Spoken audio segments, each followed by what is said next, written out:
Hello, everybody, and welcome to session 11 of Infinite Fantasy. I always feel like we haven't played that many sessions of this.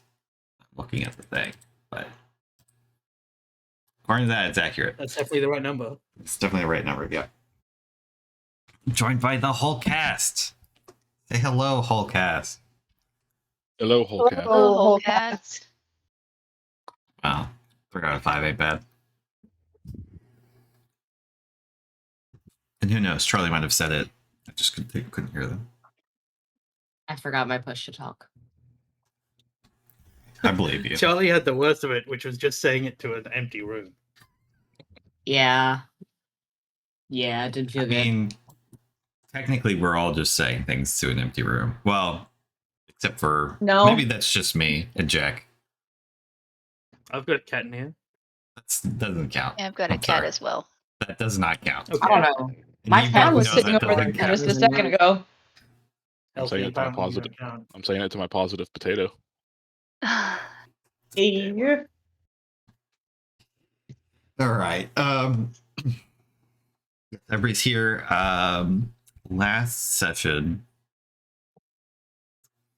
you guys had secured transportation via airship, the Gamont family's kind of pleasure airship, as it were. Like a What do you pleasure mean, yacht. Yeah, Well, you said that. sorry, this is the new piece of information, Andrew. Well, I'm pretty sure I said that before, that it was like a Pleasure, you know, yeah. What? Please tell me. What? You Yeah. said it was like a yacht. Yeah. I didn't know it was Yeah. a yacht with like in the hold there's a swing. Like I That's didn't realize not it was what that kind of yacht. means. You're reaching for pleasure cruise. That's what you're. No, Yeah. I don't I'm think so. not. A pleasure Definitely he's yacht not reaching for pleasure specifically cruise. is a small yacht that, like, for recreational purposes. Really? my question. Oh my god. Yeah. that's Would terrible. we ever It's like a have not specific gotten it kind from of just- boat. Yacht was enough. Specific kind. Like, There was a reason why his father You maintained could have said so it was well. a skiff, and we would have been like, "That's." But here's the thing: if I had Okay, said no, but- pleasure yacht, you guys wouldn't have blinked. so actually, on. context here. How did pleasure Anyways. yacht even become a thing? Because aren't all yachts just kind of a? I don't know the etymology Is it of like the a race? term. Are there racing yachts? I guess. Yeah, Yes, I think so. There are, but And also, it's like surely at some point yachts were part of armadas. it's also, I think, smaller than like a luxury yacht or something like that. Specifically, more affordable. Anyway, I apologize for speaking, I guess. Yeah. Yeah. How dare Thank you? As always. Thank you. I Yeah. accept. I lost my track back completely. You got the ship. There was some more interpersonal drama between Roscoe and his family. But the Chocobos were returned at some point, you assume. And you left to go to Valward to go and meet up with Zed's kind of resistance cell contact members, who Roscoe is also familiar with.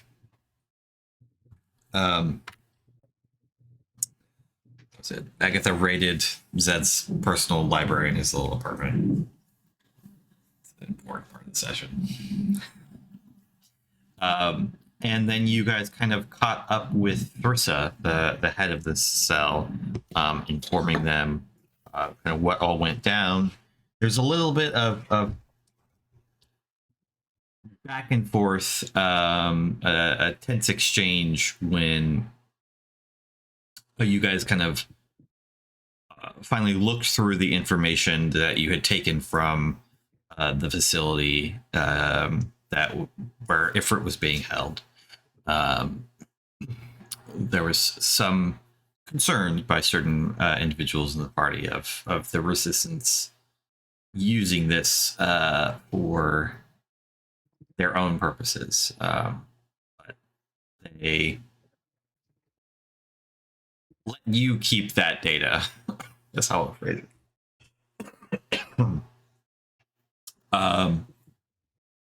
I believe we ended with you guys kind of dispersing to go and get ready for and make your next move. Wait, Yes. wasn't Zed performing? We can bring Yeah. Or past that- Zed or performing, that it's finished. fine. It was Okay. it was more that Zed just performs when he's Okay. in Empire place. Almost every day Zed will be trying to find somewhere to play when we're in an Empire town. Because it's his cover to be a wandering performer. Yes.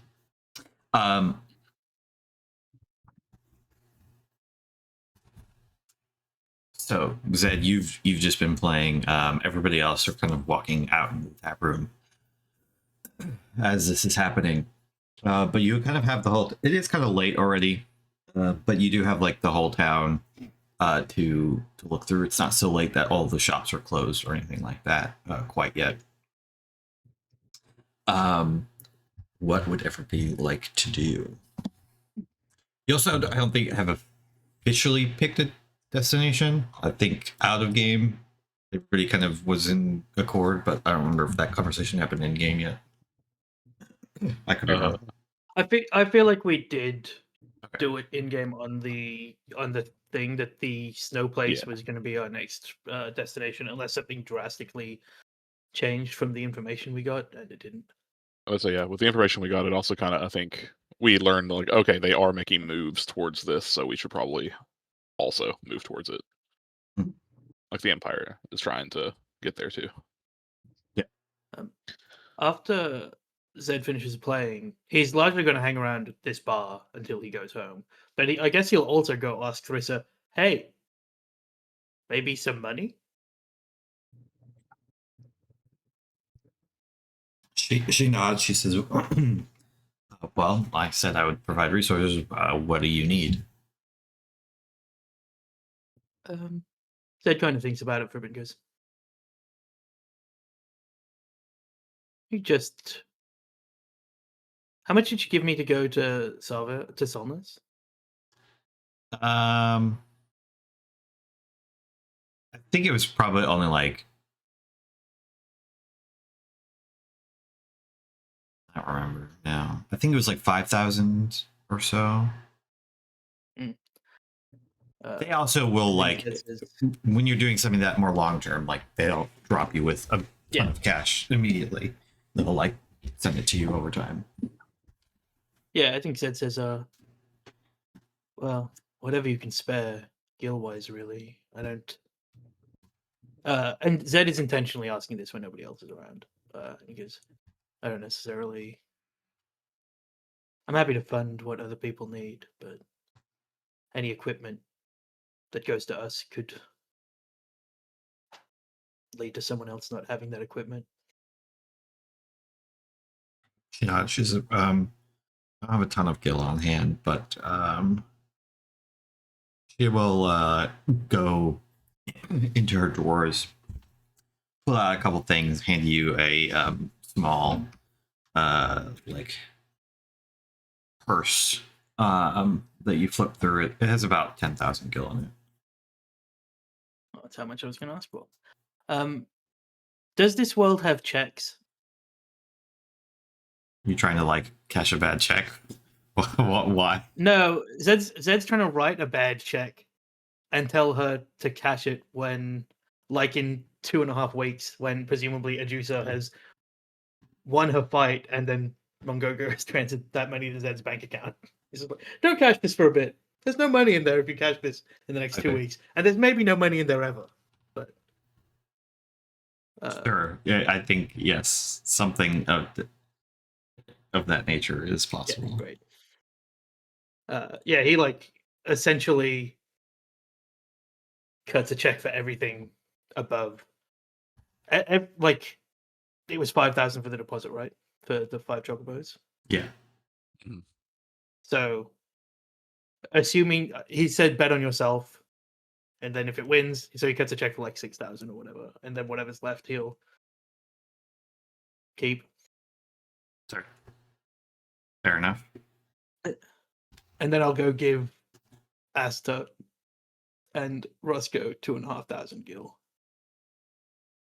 Hmm. Because of the, I mean, like this is the deposit for the chocobos.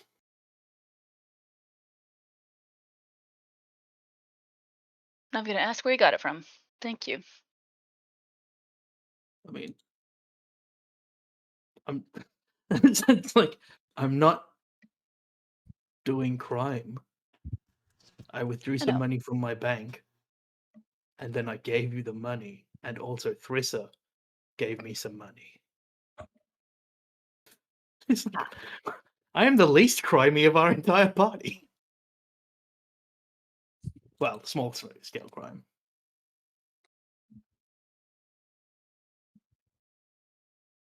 And then he says to, I think he says to Asta and Roscoe, as he returns that, do you need any money for anything else supply wise? I was going to take a Trissa, see if I can maybe get this switched out. As he kind of like is not wearing it, but he's holding like the half plate armor that's been kind of bundled. That has the sergeant logo and stuff like that. It's better than what I had, but I don't really prefer to wear soldier uniform anymore. They might be able to use it. Yeah, Zed kind of shrugs and goes, you can always ask. I didn't want to take equipment from other resistance members, but if they are if they're getting a replacement, I'm sure it'll be fine. After that, I was just going to look around to see if there's any items or accessories that may help, and sleeved winter clothes, I guess.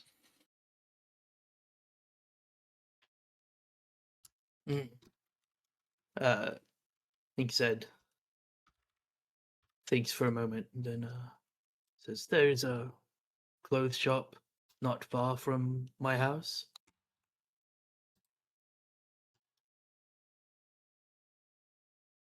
I think there's an accessory shop nearby. You look very fetching with a ribbon in your hair. That's brushes the hand through the hair. It's not time to change up styles yet. Good thought, though. Well, if you need extra money, I do have some. And I don't need many supplies. Keep it in mind. Well, I'm gonna go and do. I hold up the armor. This before they decide to fuck off somewhere. Or do they live at the bar? I feel like I've only ever seen them at the bar. I don't think it's a great idea for anybody to know all of the homes of people in our line of work. Yeah, but you're you. So I figured you'd have an idea, right? They live in Valord.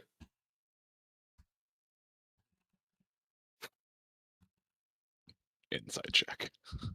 Okay. That's rude. Good luck.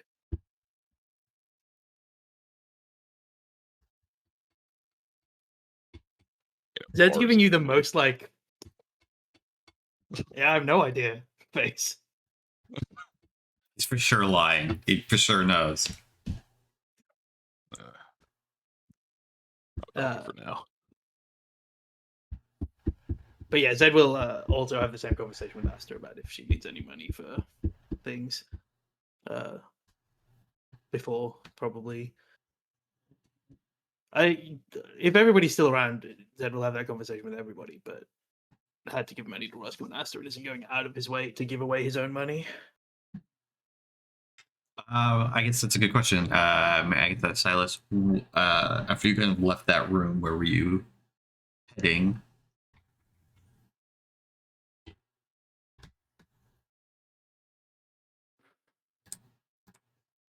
I don't think Agatha was planning on lingering around too long.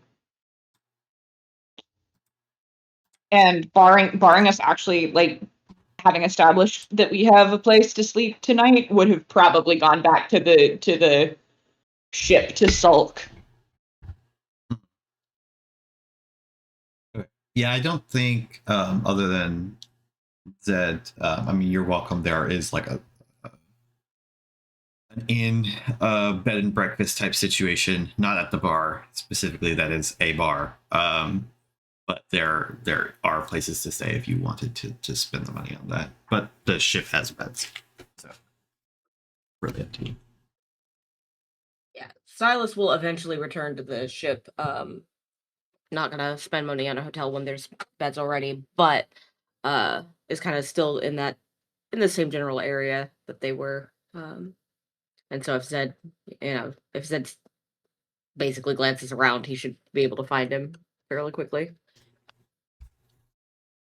Sure, I'll talk to you, but we can do some other stuff first because I have to write a message. Like I said, Roscoe's gonna go see. My brain keeps wanting to for sure say her name wrong. It's Theresa. Yeah. Okay. I kept wanting to say Teresa. Thrissa. All right. Goes to Theresa to see if he can exchange the armor. So I guess from her perspective, Roscoe leaves and then like 30 minutes later comes back. Roscoe, did you forget something? Oh no, I was going to actually ask.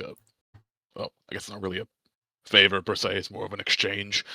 I acquired this. Kind of holds up the bundled suit of armor during one of our last excursions, and why I can't really, for obvious reasons, go around wearing it. It was an improvement, armor-wise, from what I was wearing. So I was wondering if you maybe had a replacement, and honestly, if not, you can still keep it. I'm not going to use it.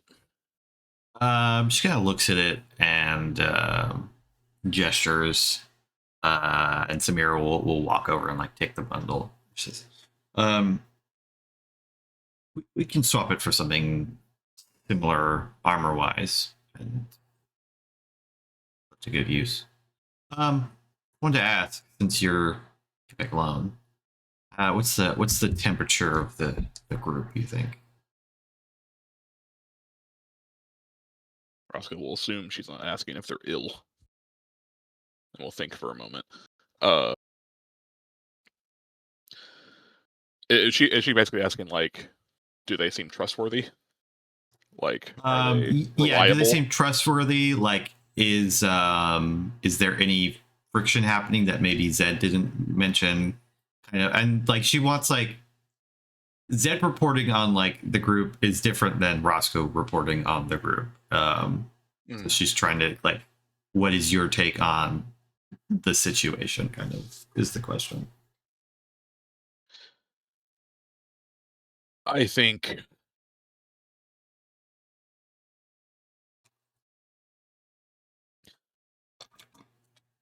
Asta, the pilot mechanic, is solid. Woman of few words, but reliable. Hasn't chickened out of anything. Has always aided. Seemed happy to. Not sure what her chip with the Empire is, but I assume it's there with the motivations, and they seem true. Same with the old guy, Silas. He's aided us quite a few times, though I think most of his I'd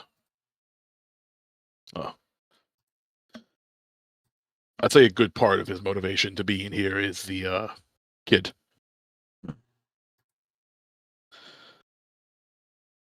And about the kid from one.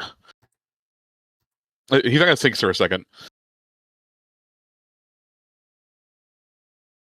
From one former punk ass teen recognizing another. They're all right.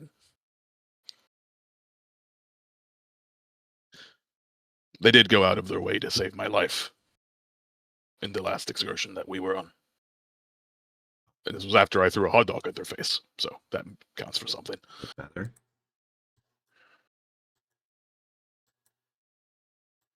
I do think they stepped on my windpipe in the middle of doing that, though, so maybe some caution. I'm sure you have a very strong windpipe.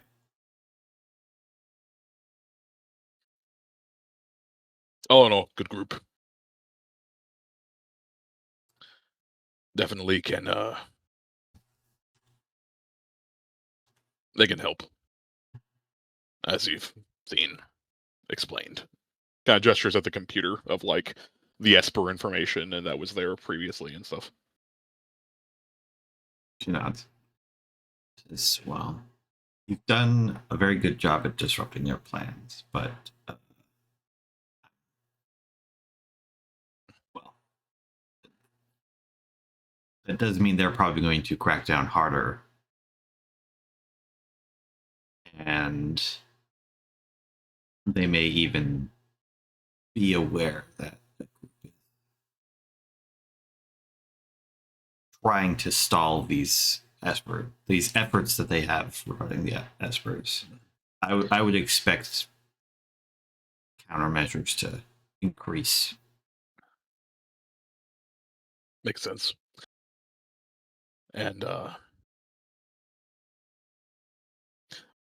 think Roscoe thinks about it for a moment. If they are going to begin cracking down, employing countermeasures, look for us more fervently. I think it's probably best if we keep visits like these rather short. She nods. He She says, yeah. He we'll- doesn't specifically like gesture at her. He kind of just means like the town in general. We'll try passing on work in between whatever it is that you might be doing.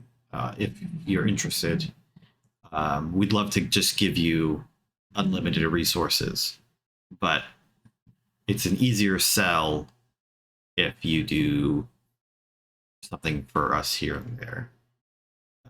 Donations are, of course, always coming in. And the Sifrins have been very generous of late, especially since the Empire took Solness. But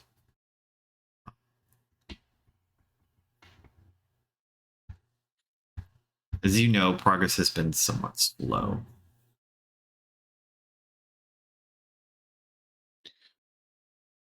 Yeah. Big empire to fight. I suspect that the big fight is coming.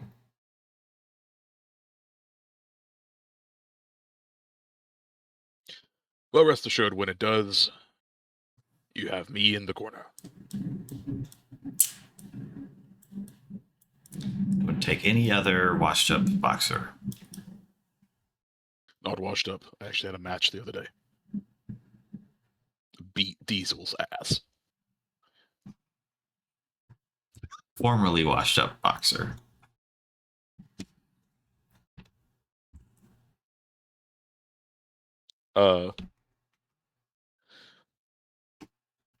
Do they like?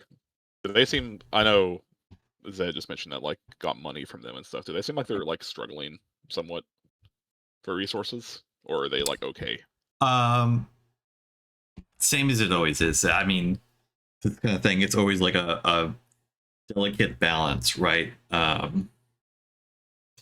a lot of their money comes from just like wealthy anti-imperial individuals, wherever they can scrimp and scrape, or then like outside donations from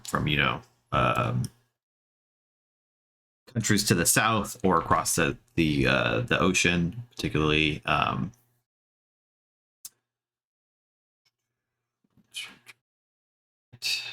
Sifra, which is the big island nation. One in blue, the capital in Restalia. But it doesn't seem like it's particularly worse than normal. She's just kind of always in that mindset of like, we don't have enough resources. Yeah. To really to do what we're doing, technically speaking. Roscoe looks down at his hand that's glinting with 4 of his 4 championship like rings that he had been given over his career, specifically at the one that had been like loosely modified to also act like a radio back in Solnus.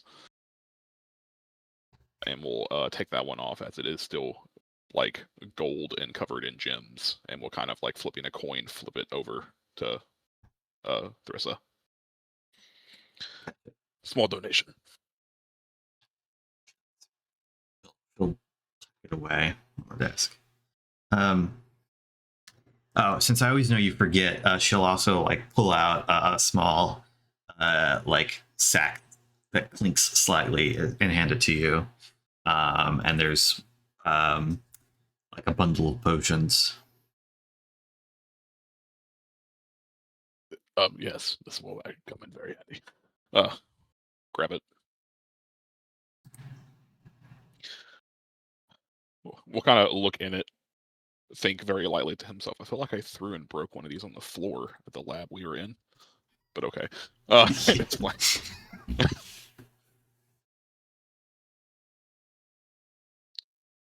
Well, I'm going to go and look for maybe some items, accessories, whatever that could help us later on. Zed pointed me in the direction of a shop.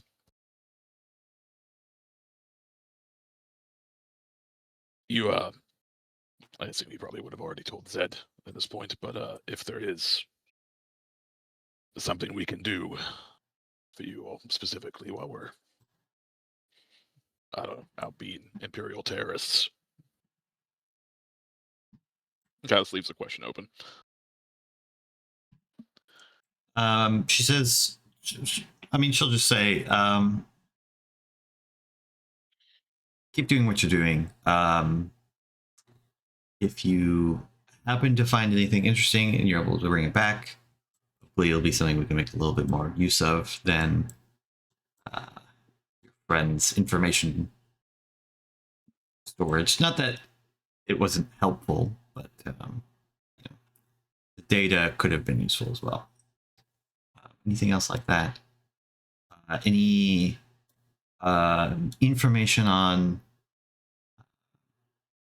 monster activity that might be useful to us, or any developments, any Imperial assets that you haven't encountered before? That's all valuable information. And well, keep letting us know about your victories. Everything we can report back as successes means that we can better sell our version of this resistance. Keep an eye out for those, you know, the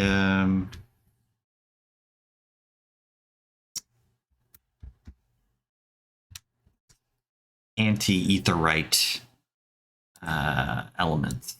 You know, they might be working in the same areas as you. It's possible.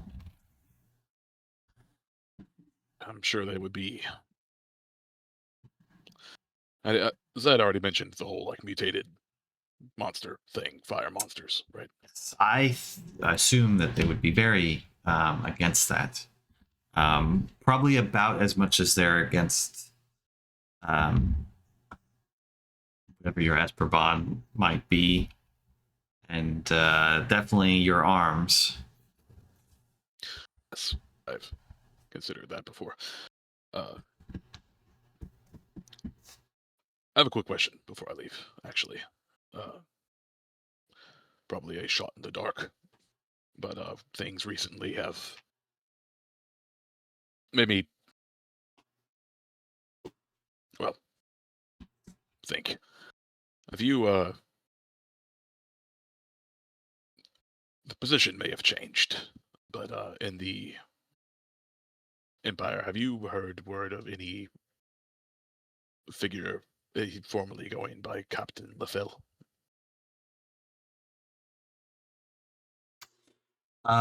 She thinks for a moment. Let me. She'll like shift through some papers.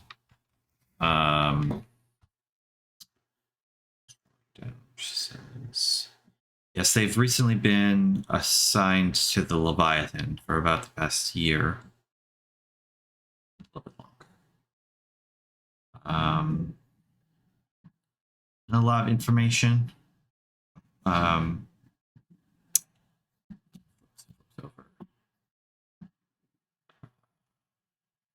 Seems to be entered into some of the enhanced soldier programs. She said they're entered into it? Yes.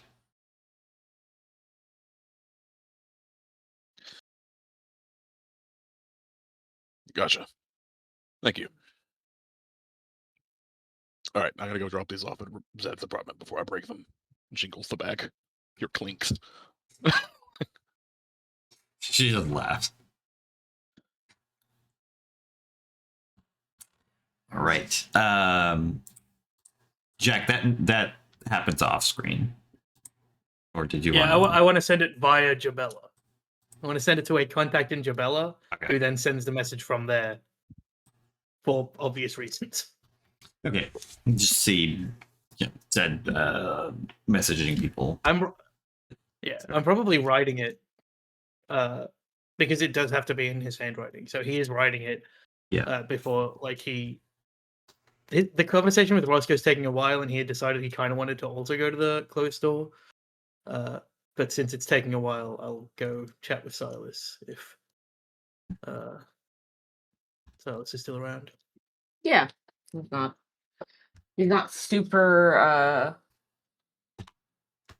far away. We're this area that we were in is right inside the city, right? Like we're not like on the outskirts. You're in like the It's also barely a city. The main street of like a town, slightly on the larger side, but it is definitely a town, not a city. Yeah, so I think that Silas has gone outside, found the nearest sort of cafe or place with tables, so that he can kind of be outside and do the old man thing of looking at the people who pass by. So he is people watching if you exit that building. Within the sight line. Zed might exit the building, but also probably won't notice. All right, that's valid. Zed happened to look out the window and see you. And I think we'll look around. Assume that he'll notice Roscoe leaving and just duck out the door and walk across to the cafe you're sitting at. Silas is kind of sitting there propped back, just watching, and when he sees you kind of strolling down, because he will notice you when you're more or less leaving the building. I am assuming that in this much time together, he has seen the kind of drink that you would order for yourself, or the kind of drink you grab whenever are drinks available, and will order you something and so that it arrives as you're kind of coming on up. Sure.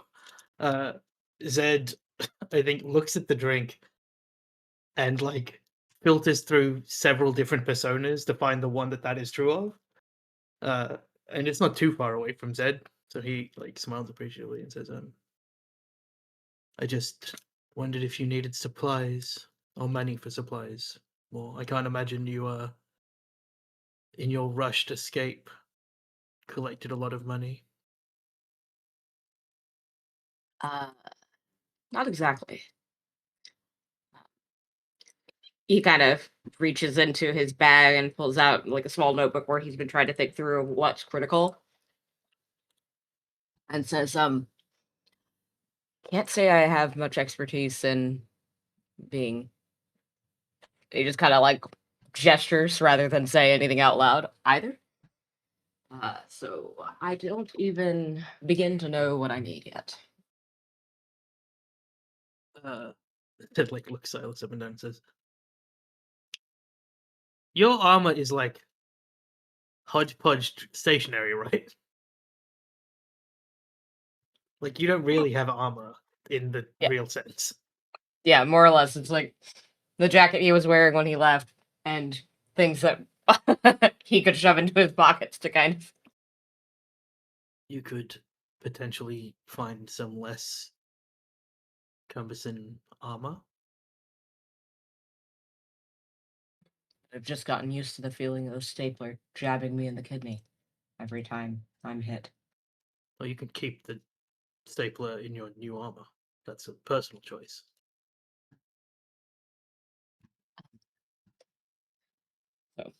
Armor, and I think I've grown partial to my weapon, so I'll keep that. Anything, I don't know, anything to make you less vulnerable would be useful. Or if you want to go pick up some potions and things for us, I can fund that too. I like the idea of browsing the potions. Be good for each of us to have a healing potion at hand in case you aren't there with that. Does the white wind actually look like a white wind? It feels like a wind. But not Uh, really. that pleasing wind of yours? Zed nods and reaches into. I forget, is Gil money or is Gil like credits? Every time. In what sense? If I wanted to hand Silas money, am I still like collecting a stack of paper money? Yes. Okay. Zed just like looks through his he like opens several pockets and pulls out a bunch of different like papers. Some of it's like scrunched up, but a lot of it is like in quite good condition. And hands you like counts out like 10,000 gil worth of paper and just hands it to you. Silas only has to check one pocket for his billfold, and that's where it goes. Great. Just potions for everybody or armor for you. Oh, Got it. a shield? Can you carry a shield? It's a You bit old strong school. enough? Yeah. Silas kind of wrinkles his brows and thinks and says, "If I find the right one, I'm well versed in using them, but they are heavy." And Zed like takes a sip of the drink and then notices Roscoe like leaving the bar and is like, "Oh, I need to go see a tailor with Roscoe." Silas like squints at him and says, "Ah, is he going to be wearing sleeves?" I think he wants something for the cold weather. Be an interesting sight. Oh, I was planning on acquiring some fur to line the rest of our clothes. If you, I'll get some for if you do find armor, or if you don't. Do you have an aversion to fur? No.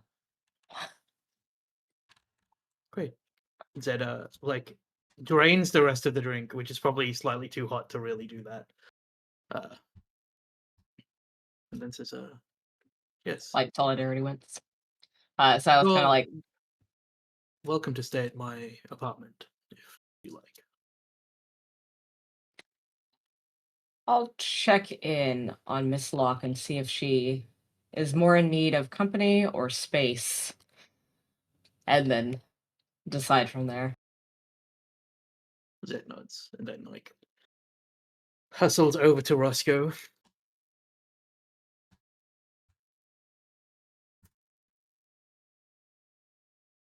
I decided to come with you to the clothes shop. I need some fabric. I for once didn't hear all your pockets jingling. This bag. All right.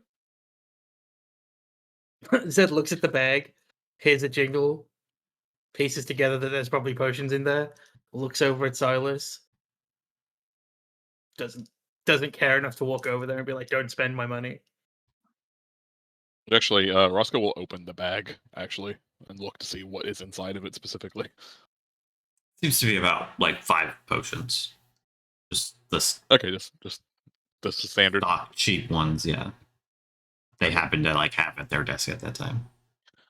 Oh, that was nice of Thrissa. It's exactly a potion for each of us. It's useful.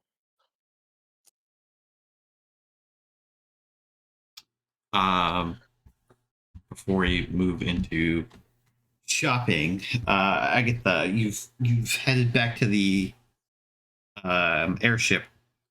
What did you want to do? Agatha is, I think, spending a lot of time mulling over sort of the interaction that she just had with this resistance leader, right? So she's got her hoodie up. She's like very grouchy. I think she is muttering to herself.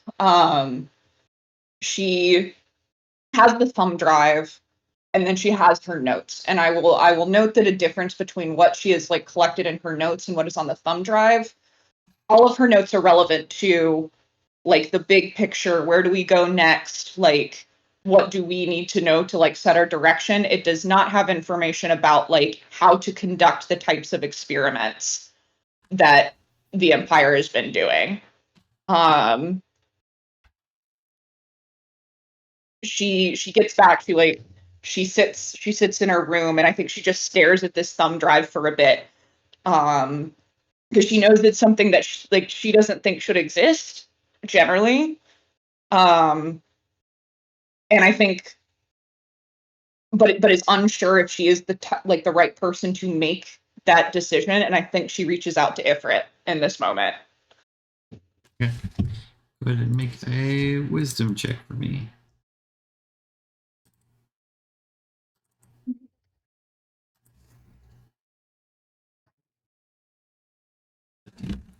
Okay. Your arm pulses warm as the fire kind of hits your mind's eye. Yes. So not to bring up painful memories, but I know that if I was in this position, I would want to know and would want to be consulted. The shit that they were doing to you and with you in the before we broke you out of your whatever container bullshit. I have how they were doing it documented here, and she pulls out the thumb drive. There's a lot of useful shit that somebody could probably use as like evidence that the Empire is doing atrocities and like human rights violations or whatever. But it's also very explicitly about how they were using you. What do you want me to do with it? Mm-hmm.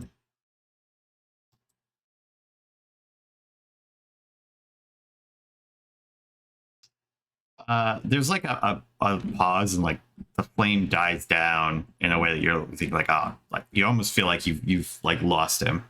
And he says, "I'm afraid that I do not understand the question very well. These things are human things. somewhat beyond my. If what you have is useful, then I will tell you to use it. I have what's useful for me already.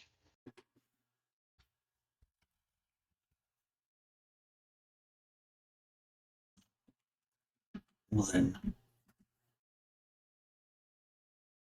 I think that you are asking me a question that is not in my nature to understand. If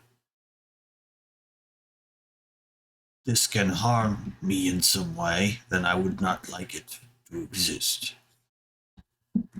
But if you can use it to fight your enemies, well, then it is a weapon to be used, is it not?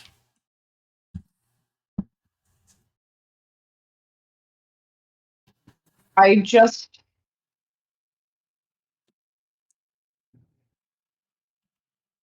am not sure who it would be like a weapon for and who it could be a weapon against. And I'm a big believer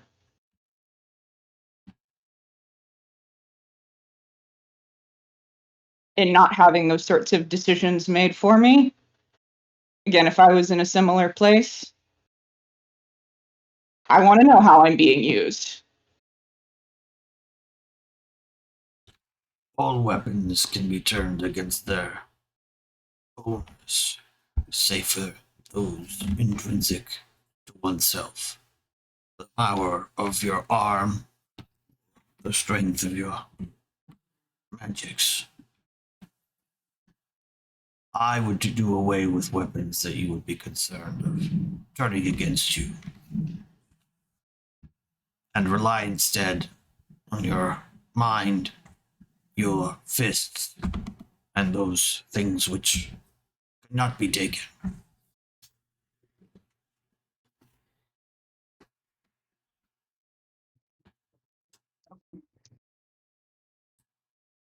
So I'm destroying this thumb drive. I think that's what I'm pulling from this conversation. I mean, yeah, it makes sense. No, that was Agatha too different. Oh, okay. Sorry. He says, sorry, my bad. I was thought that went above board for a second. He says, I suppose. Yes. Okay, I'm okay with that decision personally. So if you feel good, I feel good. Do you want to help? You may borrow my power if you wish. And perhaps I will say others may understand the question more. I can be not as in tune with these human matters. And if we find information about how they're siphoning energy from the ice guy, hopefully we'll have the opportunity to ask the same sort of question about that particular project. It is not the first time that humans have attempted to use our powers for their own purposes. In ancient times, such creatures were called demons because they could not be of such dual natures. It is very difficult for the mind. This bond is one of the few ways that humans can safely tap into the power of an Esper.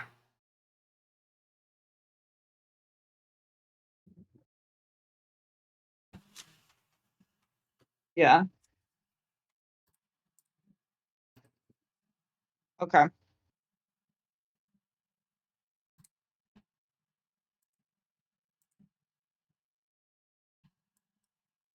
Well, I'm glad, again, chance to chat. Hope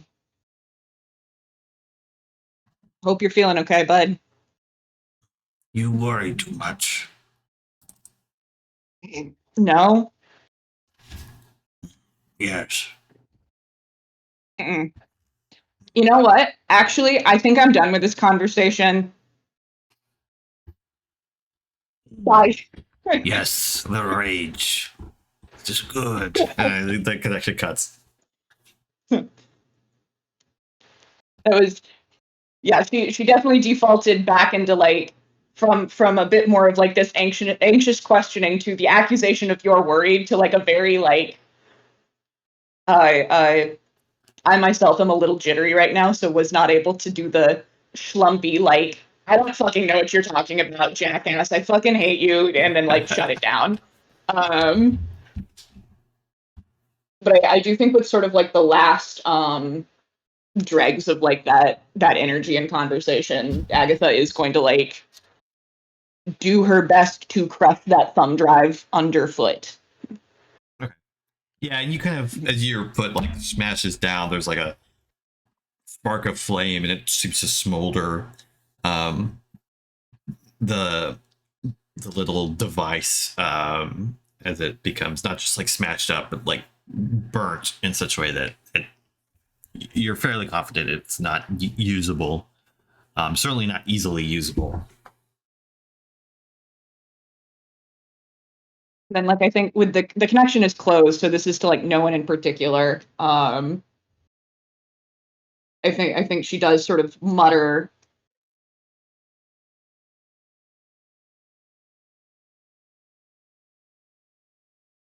Fuck, man.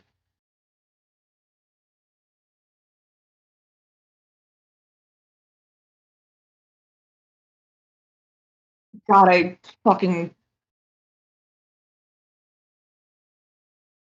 hope.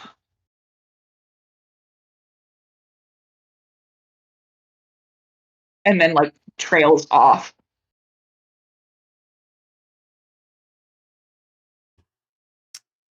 Right. I think we move from there into what the others are doing. I asked Asta, what did you want to do anything during this time? Shopping. I think Asta would mostly just be doing some tinkering and then figuring out, okay, based on what I have, what do I need to get for more supplies to make my infusions and or bombs, and my general supplies resupply. And she would think about the thumb drive, but since it's in Agatha's possession and she is not currently with Agatha, will not, or no, did I maybe I misheard the earlier bit. Kristen, would I have thought then that you destroyed the thumb drive, or no? No, this was a private conversation. Just in terms of like a quick, I know that you've already gotten kind of a TLDR. At the end of last session, we had used the resistance like computers to drag like those files from the thumb drive onto to like go and look through what information was there. Agatha, in going through that information, documented what she needed in terms of like helping us figure out where we should be going next and what information the Empire writ large had about the Espers, but did not document like their processes and like information on the actual experiments that they had been doing using Ifrit's power. We deleted the file with that information from the Resistance's computer, as was offered as like a show of goodwill from Teresa.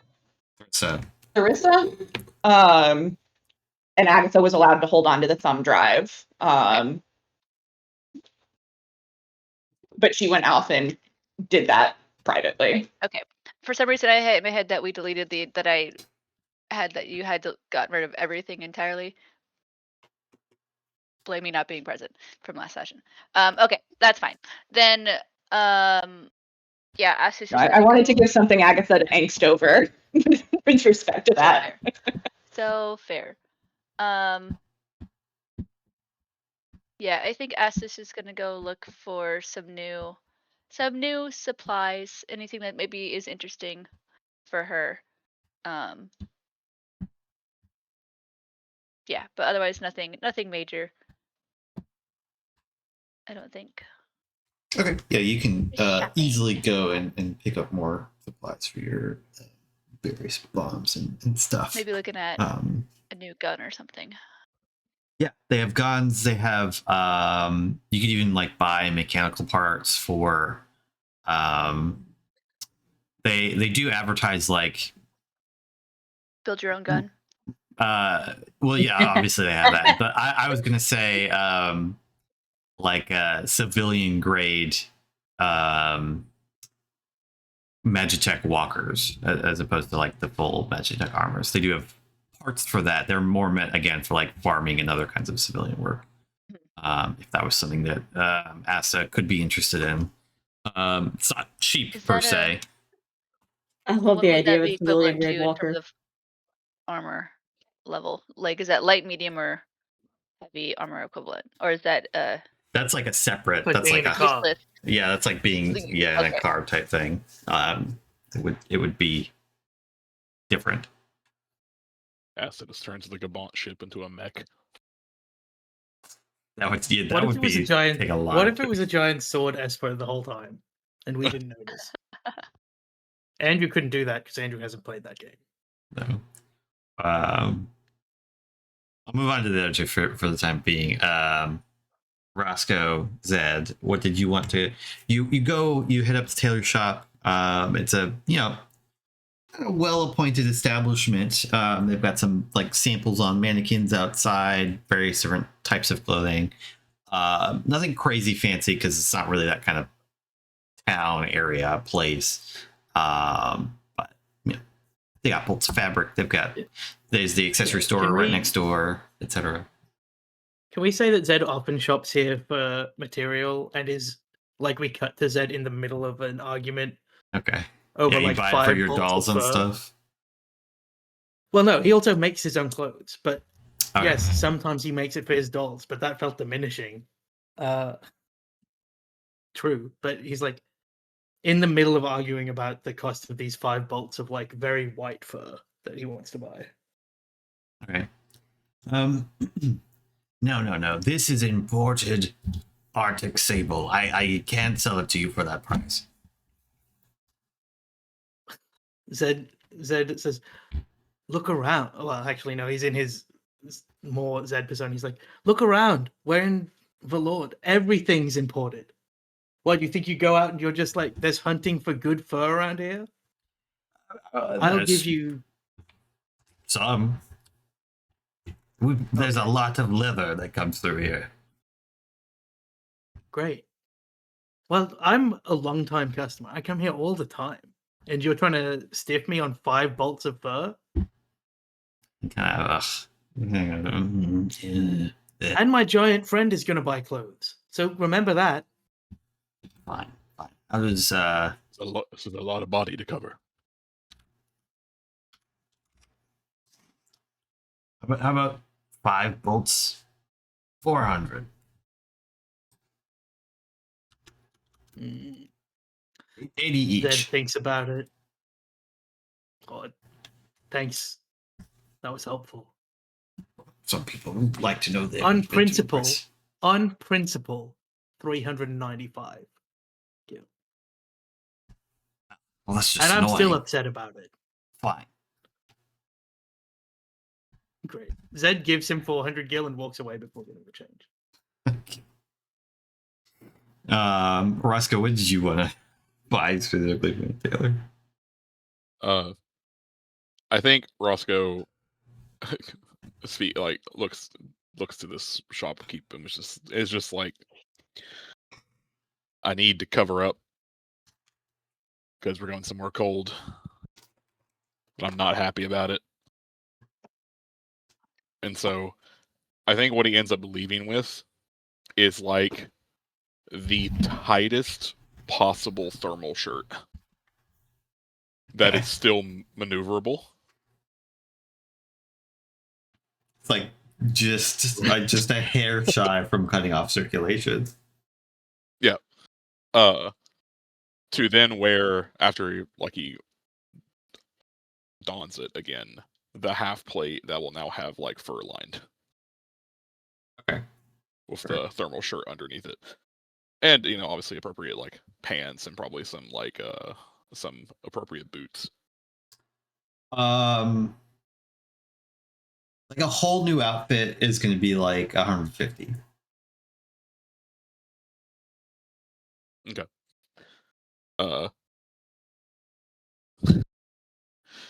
Roscoe, mostly for the fact that he saw Zed haggling prices, even though he is aware that Zed is a regular customer here.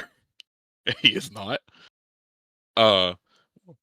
Whenever the shopkeeper brings up the price 150, he'll kind of stroke his goatee, like a look of thinking, and we'll do that in a way to flash the very clear gold jeweled rings of oh, I'm I have some type of fame and or wealth.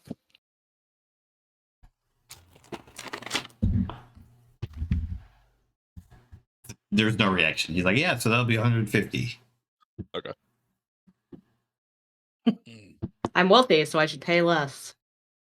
The problem is that Roscoe is a known traitor to the Empire, so he can't be like, do you know who I am? I know. He has to be like, oh, do you know who I could be? I'm somebody. I can't tell you who, It's a but thin we line. know. It is a very thin line.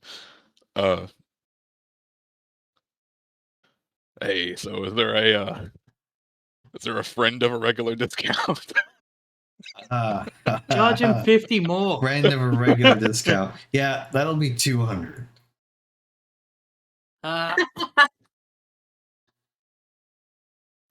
about it's back to 150 and I don't enter tough negotiation? How about 175? And you could still leave with your outfit.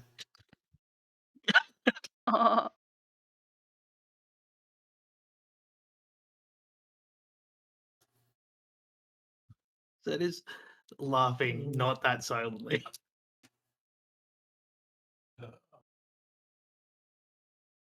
I'll say you drive a hard bargain, but you really don't. You're just a dick. But fine. Takes it, buddy. Cashes it. Specifically, since he did say there's bills and such. Yeah. Can Roscoe take out the 175 gil as individually as possible? It's the equivalency of doing I'll pay for the $50 thing with quarters and a couple dollars and things like that. Sure. All legal currency. Yes. You mostly have bills because just the way things work. But you can give him I'll say randomly you have 51 gil coins that you hand this guy on top of the 125. Just to make it as malicious of a compliance as possible. There's a point at which you're costing me time as well now, Roscoe. I'm just paying the man his fair price. 10, 12, 13, 21. All right, I think it's all there. I'll just shove it into the register.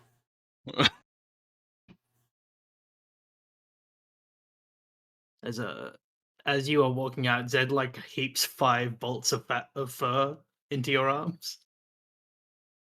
And it's Shifts it to could one you arm. carry this for me? Easily. I've never been to the accessory store, so I don't know about how haggling will go in there. I like in Roscoe's head, if someone ever asks him, can you carry this? It's not they're trying to offload a thing onto me. His answer is always easily. Mm-hmm.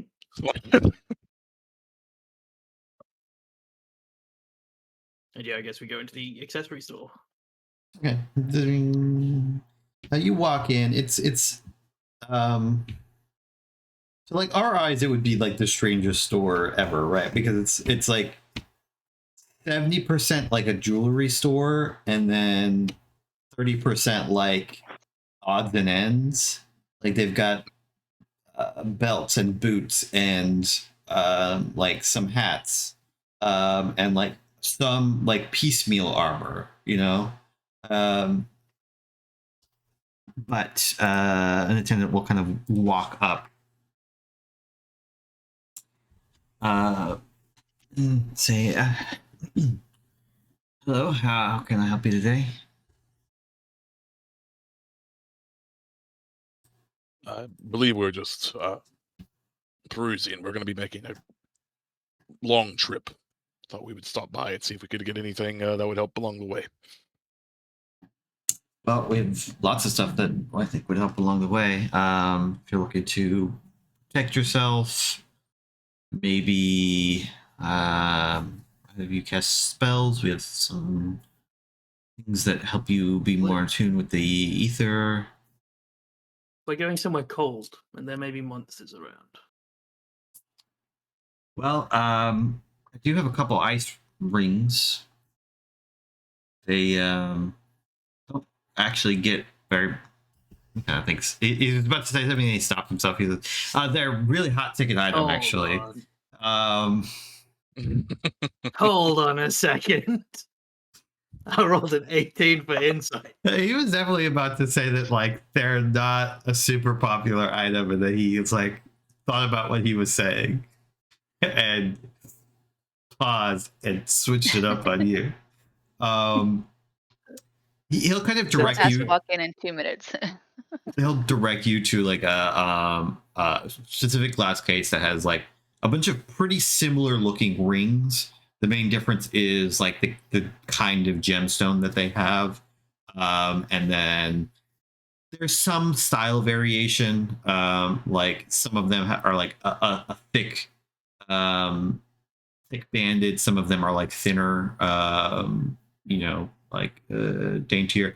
Like the difference between like an engagement ring and a like the actual wedding ring, in terms of like more ornate versus less ornate kind of thing. And they currently have on stock 3 of these ice rings that have like big, large sapphires on them. How much for your high ticket ice rings? Oh well, like I said, these are really popular actually. So probably going to run you like 9,000 gil. And how much would you charge if we lived in an entire like empire of which there was only really one cold place and it was a mountain area some 2 weeks north of here? Well, you know, it's also very useful if you like work in like a cold, frigid environment of some kind, like like a cold locker, If you're or frequently like being trapped in fridges. if you're like a butcher or something. But I mean, there's lots of mountains nearby. There's some skiing.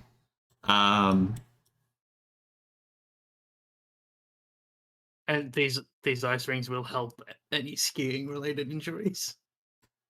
I mean, yeah, it'll help keep you a little bit warmer. How about 8,000? For all 3? No, each. Zed looks at the rings and says, he kind of like willfully just takes out of one pocket like enough gil to pay for it, and then goes, "No, I think 8,000. We could get something cheaper on the way. They're probably plentiful up in the north." No, they're actually way more expensive well up get there. there. They're because Well, we can take the, that risk. the demand is high here, but it's higher up there. Yeah. How about you're buying more than one? Maybe I could work with you a little bit more. How many are you looking to buy?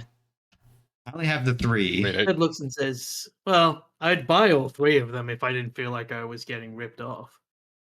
I mean, everybody's trying to make their money. It's how about you're going to buy all three? Why don't we call it, 18 total? Zed thinks for a minute and goes, how about we call it 16 total? And my friend might buy something else. I don't know what he's here for. Sure, you've got yourself a deal. God damn it. I'll pay 16. That's annoying. Kind of didn't want these fucking rings. That's all right. Silas isn't spending all of my money anyway. And he'll turn to you. He says, how can I help you today, sir? We'll make you hopefully as satisfied a customer as your friend. Zed looks super satisfied. Yeah. I'm looking for anything that could, well, as my friend described, we may be encountering beasts, so things related to defense in general. Well, we've got these really nice bangles. We've got these really nice bangles that'll help to lessen any of the blows against you. We've got this, and he'll have to have this belt, and it's like a big, thick, banded belt with like two fists, like almost looking like they're punching each other, like where the buckle would be. It says it, scoops up your blows a little bit. Also got like some. How much would the belt cost? I mean, they're a little bit more expensive. It would probably be like 10,000.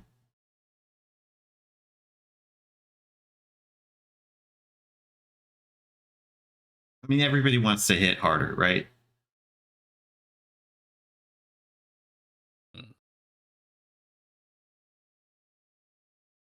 Roscoe would look back over at Zed specifically because Roscoe doesn't have the complete funds for this. I'm not really sure what you have. I think Zed wasn't really paying attention, partly because Jack wasn't paying attention, but also because his perception's bad. And he looks over and goes, most of the rest of my money is with Silas. Like, he's buying potions, armor maybe. How much do you need? I would end up needing. I kind of looks at the belt. Actually, considering we're already getting 3 hot commodity items from you, and I am sure you are going to be in a hurry to restock. Oh yes, for sure. I guess yes, you did make a purchase already. I'm sure we could talk about the price of this belt that lets you hit things harder.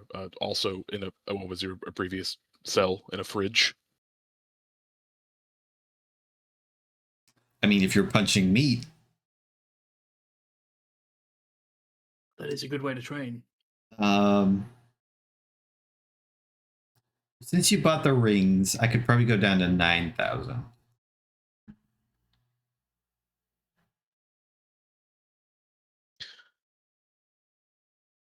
Do you do much in the way of trade? Sometimes, yeah. I'm not the owner. Tam is out. Tam's trinkets. But we can do barter. What do you have?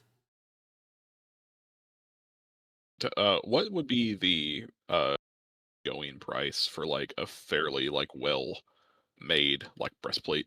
Not into the +1 obviously category, but like just a well made breastplate set of armor. Well made breastplate would probably run you like 2,000 used. Okay. Roscoe, since he's getting the half plate, will like probably like whenever Packy's carrying, pull out like the breastplate, like the bundle of armor.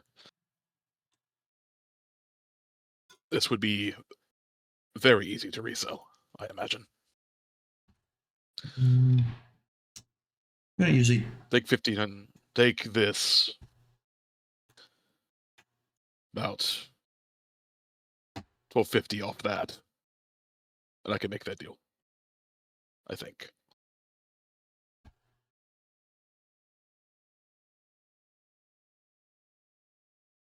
sorry. So you're saying like I'll give you this armor to knock 1250 off the price.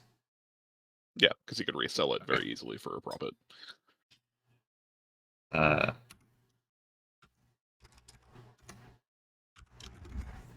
Sure, that's fine.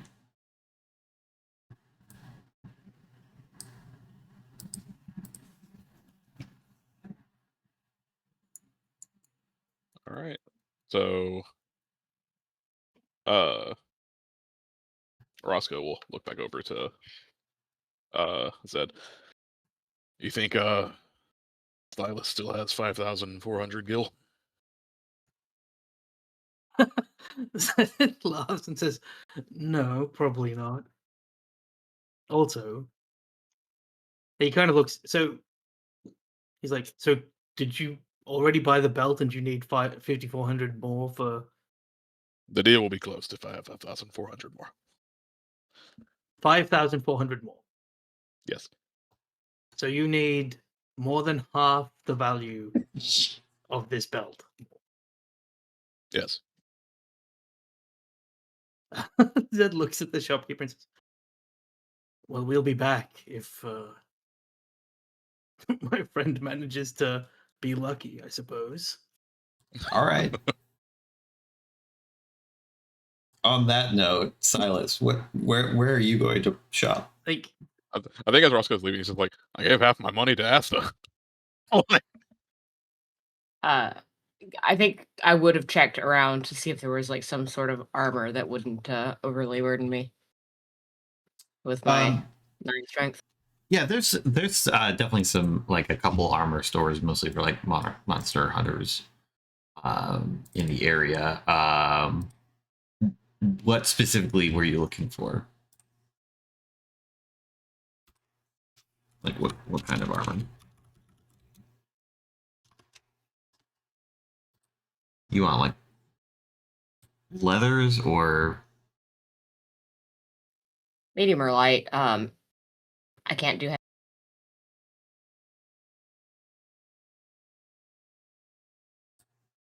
what, like a breastplate?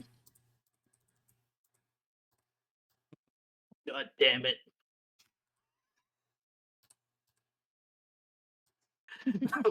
The amount of cross wires between these potions and this breastplate. To be fair, if we left, Roscoe took the breastplate with him. Yeah. I wasn't sure if you responded, Charlie. I didn't hear anything. Charlie said that that Murphy is losing his mind and asked to do the shopping off screen before you switched. Oh, I'm sorry. But I know you I didn't see didn't it. see that. Can we roll just like a luck thing to see if we find Silas before he buys a breastplate for 2,000, which is what you just said breastplates were?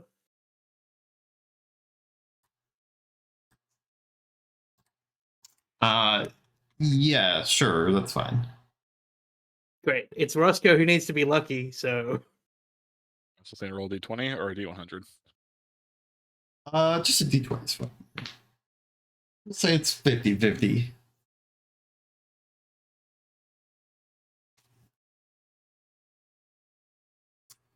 Sure, that happens. great. So Silas gets Roscoe's giant fucking breastplate. It's probably not that much better than what Silas was wearing in terms of all his stationery. I can readjust. It's fine. You swap it out for a more reasonably sized one. What's the price for potions? Like for just the standard ones? Just the standard like base ass healing potions. They're actually pretty cheap. all things considered. They only cost about 200 a pop. And then the high potions are like 2,000. Ethers run about 500, and high ethers run about 5,000. Sure. So, Charlie, how many potions would you get? Assuming that we found you because you got to the potion place before the armor place. And we're just going to have a bunch of jingling potions happening. Great. So, 1,000 for potions. No cost for the breastplate. Even if Charlie buys a shield, it's not going to be $3,000, right? No. Great. Not So for a we shield. can pretty safely assume that of that 10,000, there will be at least 5,500 to give to Roscoe, who now needs more than that because you don't have the breastplate to trade, right? Yeah. You're the So- worst. It was 9,000. Roscoe has 2,350 gil. So he needs Is that- 6,650. Zed gives you the 5,400 that you needed when Silas gives the money back, and then looks at you, and then realizes that now there's another 1,250 missing, and will give you that out of his actual money, which is all kind of the same. Did everybody else dump the Imperial armor that you guys were wearing at the facility, except for Roscoe? I probably would Yeah. have. Okay. Yes. Okay, that's fine. None of us could carry it. That's fair. I just wanted to double check. Roscoe's just been carrying 2 suits of armor. So Yeah. Which is crazy. I mean, he's got this. Wow, so you have 20 strength, right? Yeah. But to be a mule. And And Rocco's like- how much would I have to spend to just get rations for a couple of weeks?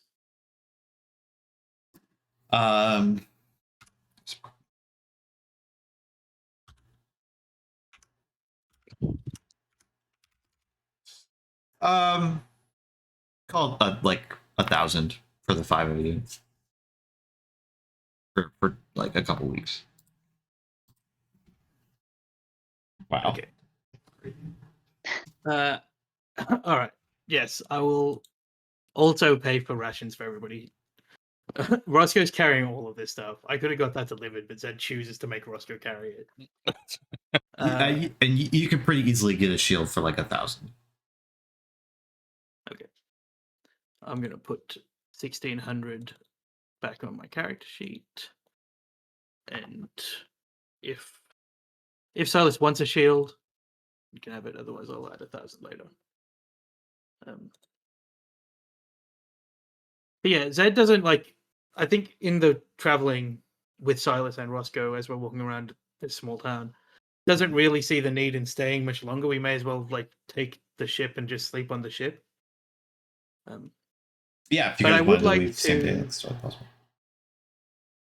Yeah, so I think that's Zed's plan is like for everyone to get the ship, but like going past his apartment, I would like to just investigate my books and to see if I have anything, Oh, even if it's like folk tales about spirits and stuff. that's not where I thought that was. No, nothing to do with Agatha.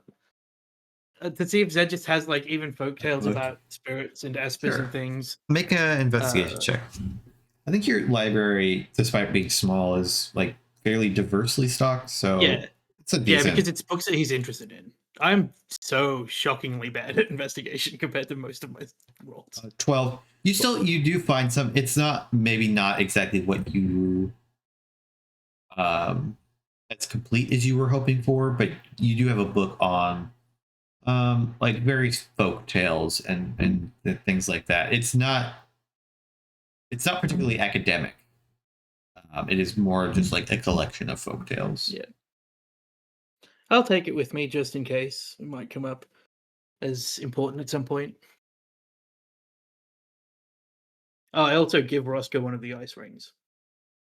And Silas, I guess. Those are the three that I feel like Okay. Silas and Roscoe get hit all the time. Well, that's fair. yes, and Roscoe can take it, and Silas cannot.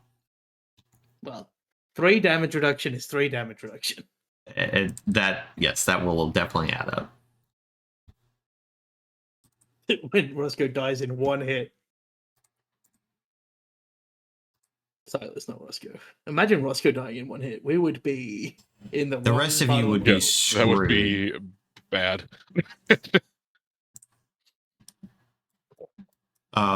Anything that kills Roscoe in 1 hit, I think one shots half the party. Even not including rage or trances. All right. Well, if there's anything anybody was like, oh, actually, I wanted to buy this, I totally forgot. We can do it in a slight retrospective, as long as it's not something crazy, or something you couldn't afford at the time. How do you? People are kind of scattered. How do you group them back up to get going? Pretty sure we all just kind of end up back at the ship eventually, right? Okay, Yeah. fair enough. If we go past the bar, Zed will check if Asta's still there. But otherwise, we'll just assume that Zed, Silas, and Roscoe are together. Agatha wasn't Yeah. at Zed's apartment. So therefore, Agatha's either missing or on the ship.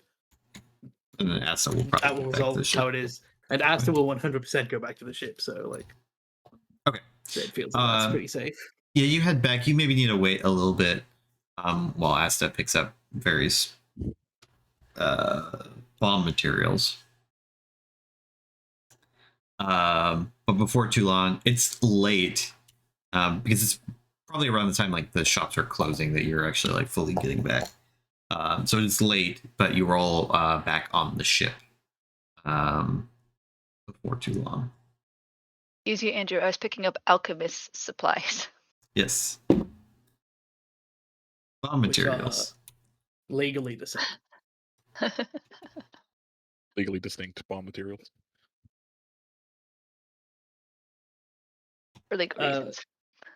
So, item wise, Silas, Roscoe, and Zed have ice rings because Zed is misogynistic in giving out ice rings. But everybody gets 2 Wow. healing potions. I didn't even think about that. It's the only time Zed gets anything, really. So it's like, I'll keep this ring. I had to pay for it. I wanted him to offer so much that I had to walk away.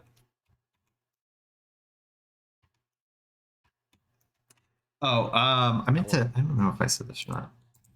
Oh, one change that I did want to make is that healing potions can't bring somebody up from 0. You have to use magic or Phoenix Down. Or a sprite summon, Yeah, or a Sprite Summon. which is magic. Are they an action to take? Still a bonus action. Okay, still bonus action.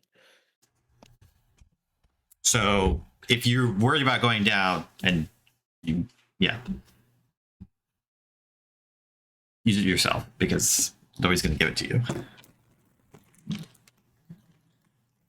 You can't do a Baldur's Gate, throw it near them. break it on their Take head. all the glass damage. Yeah. But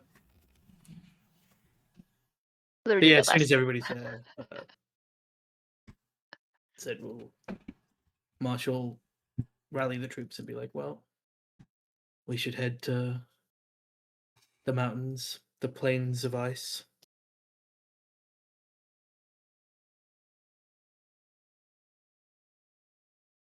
All right. How long of a trip? It's gonna be a little over a week or so. Probably almost exactly a week, actually. Your ship's a little bit faster than the larger vessels.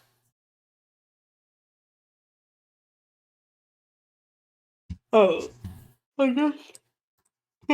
Zed will ask if we if we're just gonna land in the plains of ice. I think the Asta will say, I think the best situation would be if we could just land in the plains of ice themselves. But barring that, do you know which of the ports nearest are easiest to access the mountains? Andrew, would I know that? Um, I assume so, in some ways. yeah, probably. So it depends a little bit. You would probably say to that either Jabella or Lazarus would be like the most obvious stopping points. If you were wanting to like get out and go on foot in some fashion, as opposed to taking the airship straight there, which would be a little bit difficult, right? These are tall Yeah. mountains, and it is going to be somewhat not super easy to fly there. In your Engine ship. isn't built for that high of altitude. Yeah, not that it's impossible per se to get closer and land not at a port, but probably it's your understanding that Lazarus is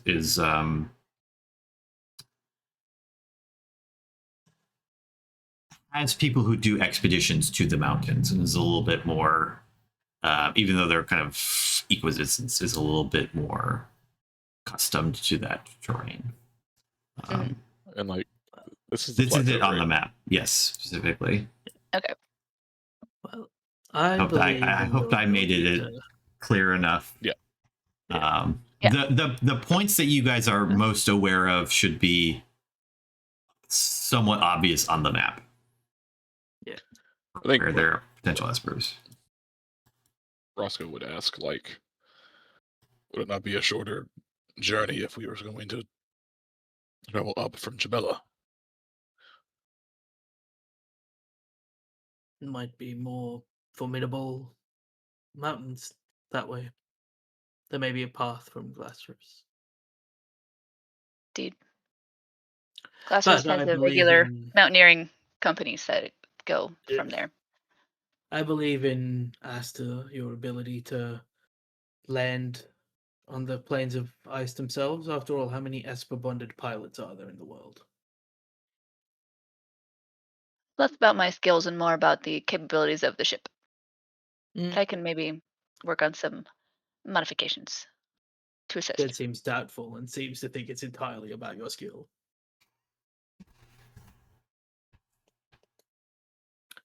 Well, is everyone ready? Good to go. Yes. Right.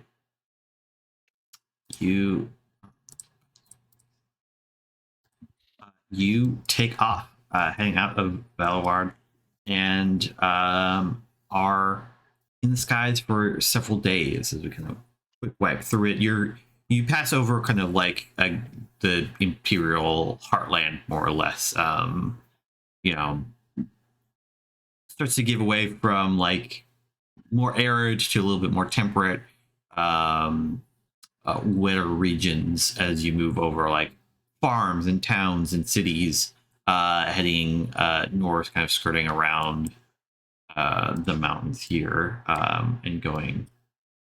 Sorry, I feel like that answer wasn't completely given. Are you trying? You're going to try to land on the plateau? Yes. Yeah. Okay. Yeah.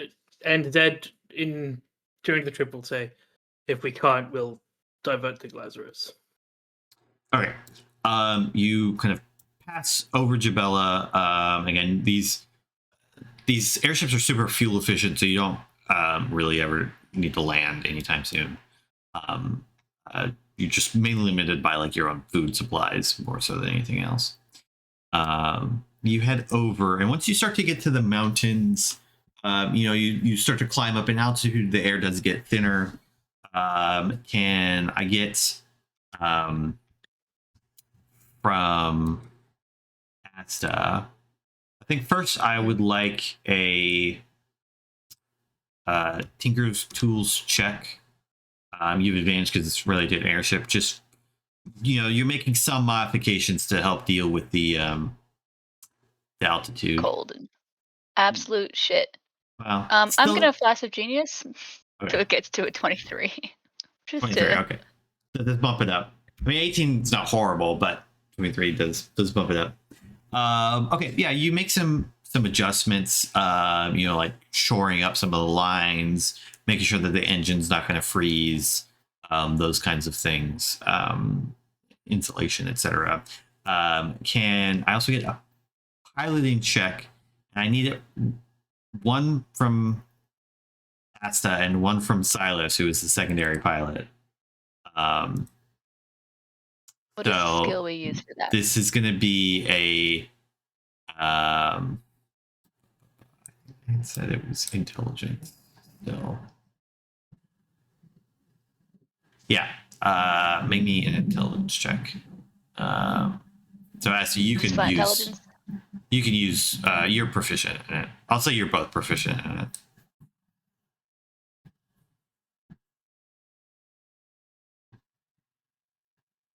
Zed is waving everybody that wants them new outfits. So if anybody would like a new outfit, feel free. The It has to have white fur included. But you had a 15. Yeah. Roscoe would give Zed his armor. I'm gonna flash a genius it again. That's 20.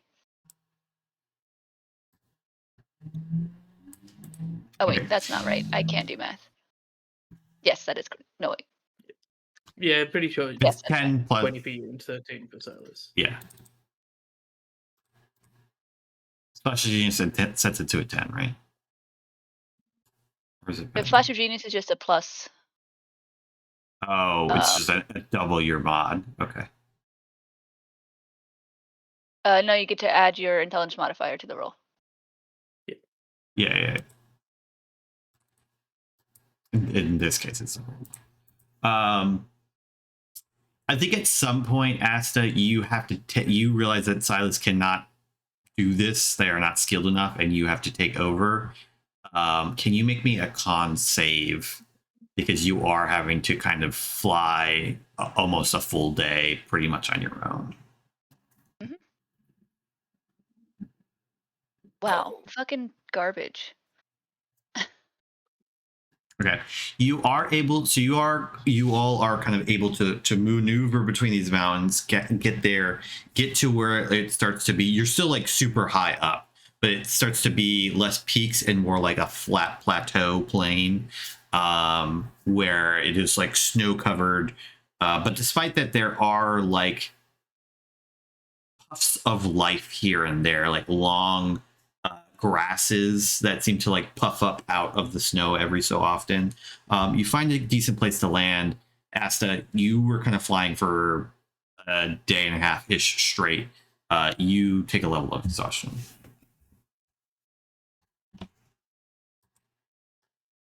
But you all land, the ship kind of touching down and then sinking slightly in the snow before settling somewhere in the midst of these fields. What are you guys? Actually, why don't we take a break here? That's a good spot. Okay. Take a break, come back at the top of the hour or a little bit after. Don't go anywhere.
Hello, everybody. Welcome back to session 11.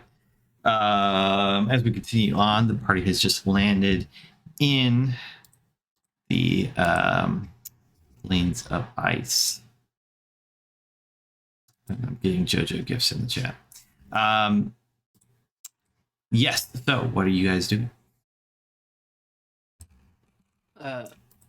Zed will approach Asta, who's presumably just fallen asleep on the helm, and say, Pretty much, yeah. "Do you need some time to recover?" Well, we should take some time to either camouflage or secure the ship, since we'll be going on foot from here. What method of camouflage would you suggest? Igloo. It's not camouflaging to build a building around. But it would look like snow.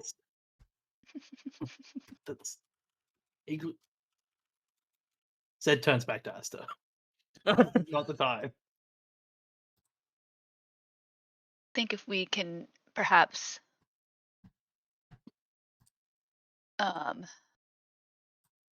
close everything up, make sure that it is unable to be accessed by anyone but our group.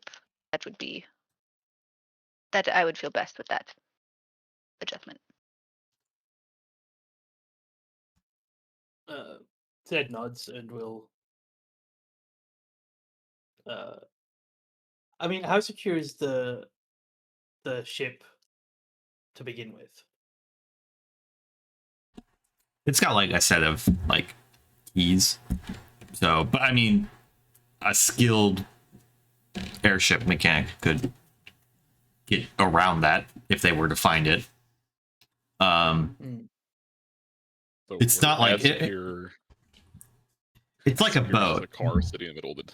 Middle of So you can get in it fairly easy. Like you can lock the doors and stuff. Like getting on deck is you just walk up and get on deck.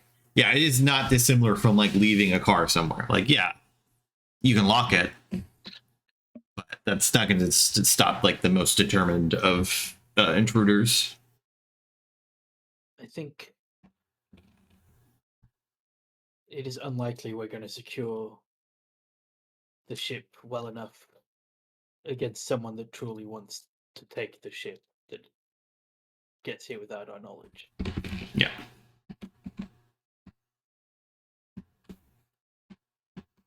I mean, like, stepping out in all directions, is it just snow? It's not just snow. Like I said, there is some like strange vegetation. There are some trees actually, like very willowy looking trees in the distance, and sprouts of like long tufts of grass. That must be super tall because you know that the snow is thick. Your ship like sank down a little bit when it actually landed. So it's not like a featureless environment.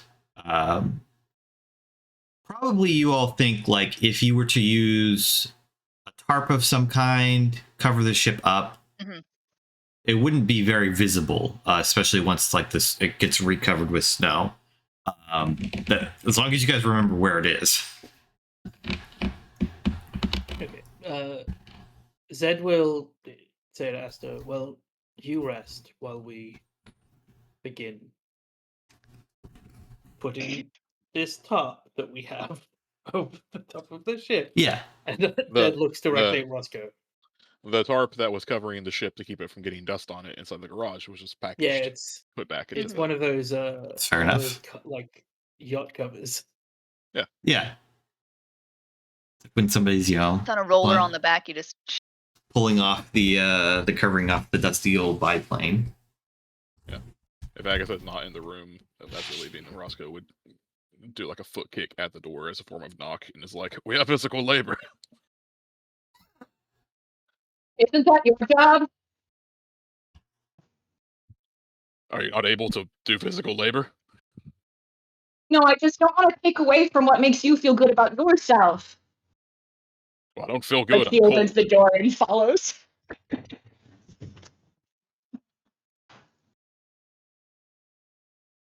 Fucking So are kids. those muscles just decorative? Like, what's the deal?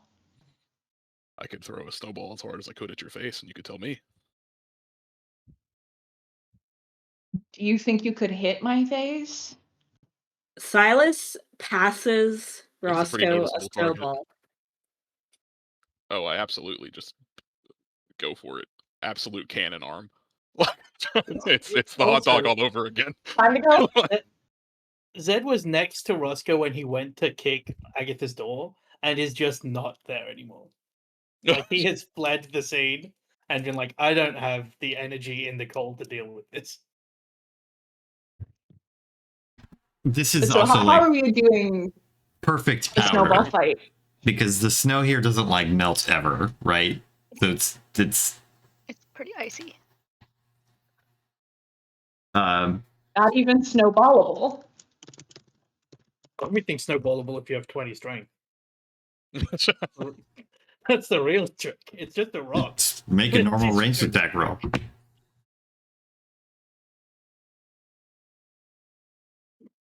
Is it with strength? Yeah, for Roscoe it can be with strength. It's a hammer. I feel like I should get to make a save. You're saved your AC. Yeah. That's how attack rolls work. No, that's why I'm saying I think this should in fact be a save that I make. That will go much Terrible. better. Terrible. Oh wow. I like that you Um, considered a snowball an exotic weapon, so you didn't give yourself a What? I mean, it's a miss either way. It is. Still a nat Roscoe one. rolled a I one. didn't actually So see. Silas like hands you this snowball, and again, it's like the snow up here is ideal for this. It would be ideal ski snow as well.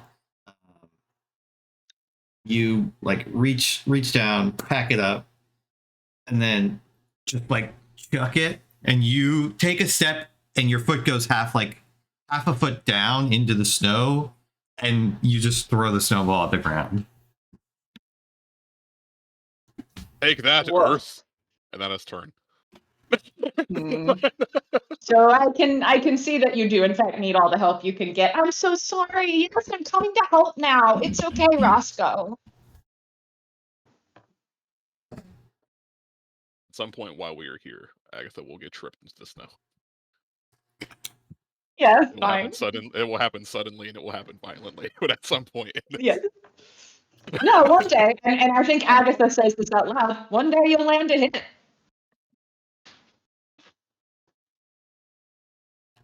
I hear screaming behind me. You're thankful that you bought new shoes, Roscoe, because again, every step you take, your feet are like going down into the snow pretty hard. Between all of you, it didn't take you too long to get like the tarp up, the ship covered. It's pretty hard to note from any kind of distance. And again, this is before it's like any snowfall has started to cover it over again. But you can kind of like pitch it a bit so that it is not like suffocating to still be on the ship. If that makes sense.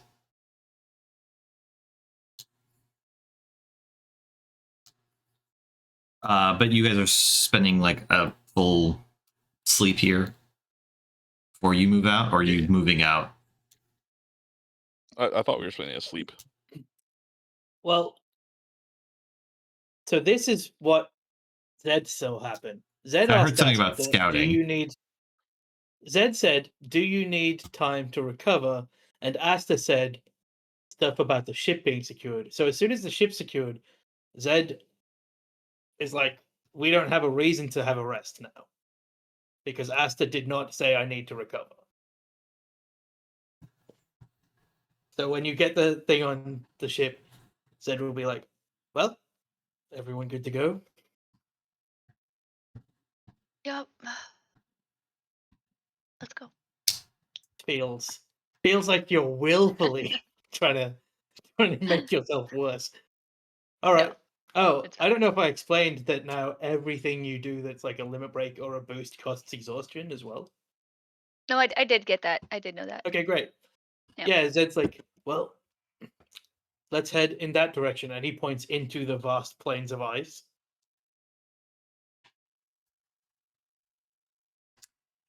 Is it just going to be who like a would- needle in a haystack thing, or Who would like to lead the survival?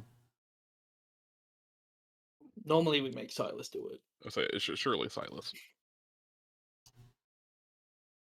Yes. Can you survive? Can I help? Sure. I don't need it. But do roll again. Still good. Still helpful. Okay. It is, again, it's frigid, but it's not barren. There is like activity. There is life out here. It might not exactly be what you're used to, but there are like creatures about, heavily furred and whatnot. But you come across like tracks of like large, very large, like rabbit feet, wolf prints, even some more interesting like tunneling in the snow and stuff like that. As you're moving about,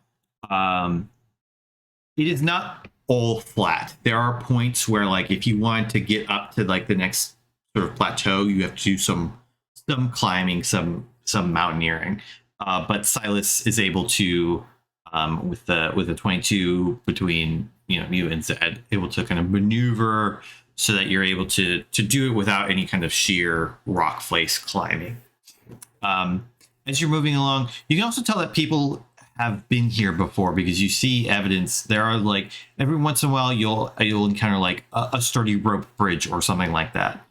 So people do come up here on occasion for hunting, other kinds of reasons. Perhaps you're not really 100% sure because you're not super familiar with the area.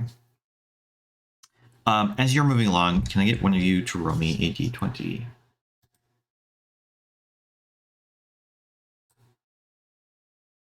And could I also get a perception check from everybody? I thought that was going to be 20 for a second. We just find Carbuncle on a 20.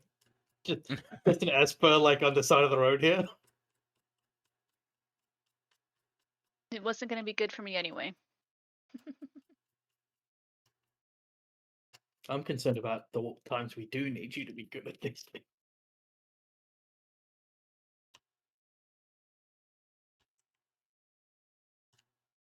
Just Silas perception check we're waiting for. Yeah. The most perceptive of us.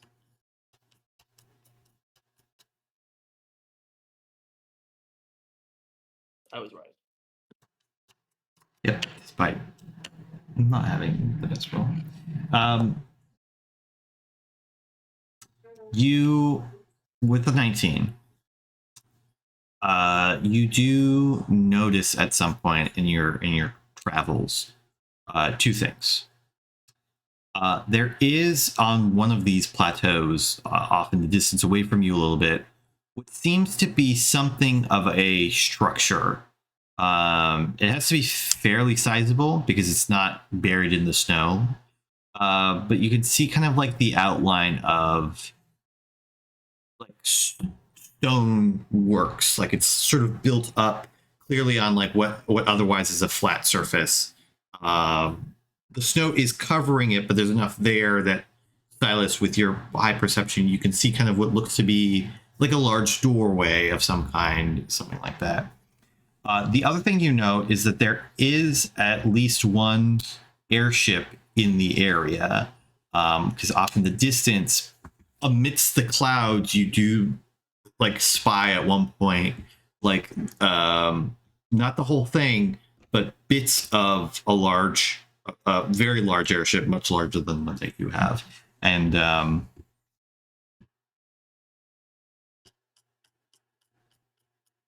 think for Silas, that's all you note.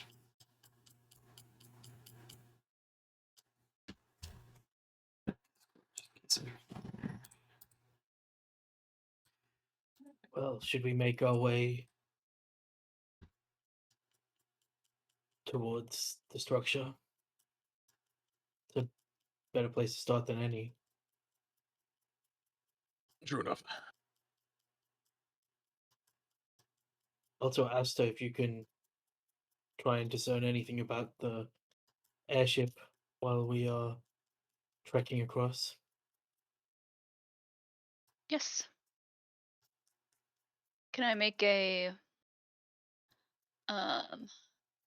not would it be You can make a history check, but I'll give you I am advantage. gonna be thinking crystals. Can I also look up at the thing? Because You're relying in on the snow, Silas's. that's basically useless. Yeah, you're relying on Silas's Oh wait, description. it should just be a straight roll, Flat? like not a Well, still yeah. south. Can I also roll history? Yeah, your tiredness maybe not helping you. Yeah. But mine's flat, right? Because I'm not a. I think with the Like a 16, savage it's girl, I've rolled in like 3 things. with the 16, it sounds like an Imperial ship. Probably the Leviathan. You would think. Zed says, it's probably an Imperial ship, and then as like Silas reiterates more about that, it's like the Leviathan, the flagship of the, and then he kind of trails off and is just looking up at the sky. It's very cloudy up here. So you don't see whatever Silas saw. All right, well, But that And, kind of works both ways. It might be harder for them to see you. Zed has a job to do, and that job is not related to the Leviathan. So he will kind of start making sure everybody is checking for any like movement and stuff as we head towards the structure.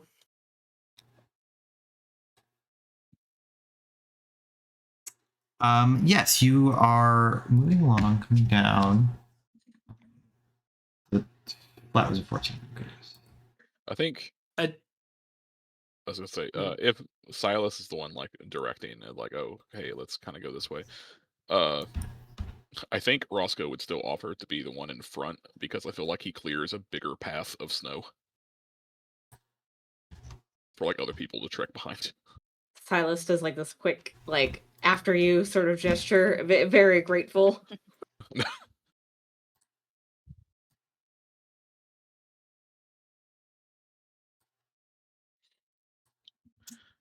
Just in case marching order ends up becoming important. Also, I'm in front of Silas.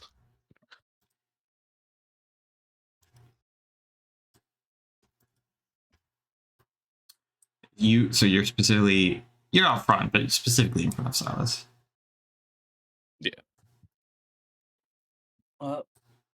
I'm sure that you won't get hit by a missile. My track record is great. The when it classic comes- way we start every single fight is Roscoe pre-trans missile to the face. I guess I'm gonna look up to say some sort of snide comment to Roscoe and to see Roscoe get tackled off a cliff by an abominable snowman. You We're actually in the you have flames this as you get thought Oh about abominable snowman.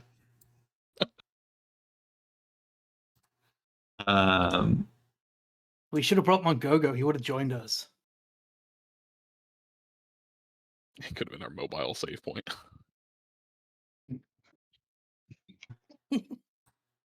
Again, Andrew hasn't played that one. All the best references are from Final Fantasy IX.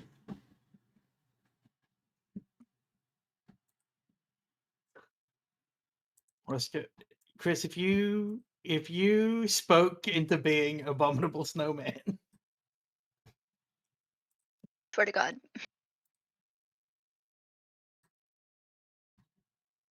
It's fine. 15 Yeti appear. Jeez.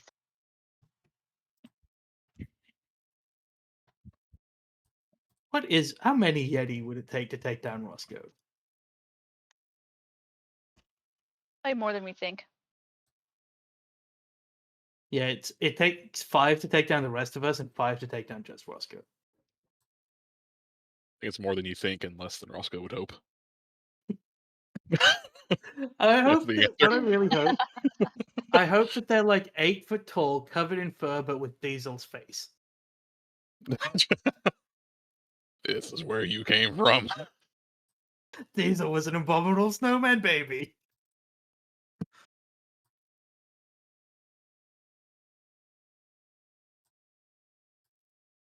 It's taking Andrew a long time to draw this map of 17 creatures about to just jump Roscoe. Oh my god. It's the problem with having no perception amongst us. That's okay. That's a Alright. guy. That's way bigger than I thought it was gonna be. It's a big, that's it's a a huge creature. big boy. But How he's the also fuck did we got not see that coming? he's also got his buddy with him. White and snowy. Oh god. The fuck is that? Go ahead and make perception So checks it's before this Snowpangolin. happens. Another perception check? This'll be great. It's an ice pangolin. Maddie, do not for a second begin complaining about the fact that you have disadvantage know. on these rolls. No, I it's was also a because 17 I have a before. -1, Jack. It's never gonna be good for me. You might have rolled good. I've got a 0. Roscoe's got a somehow +2. I don't know where that's come from.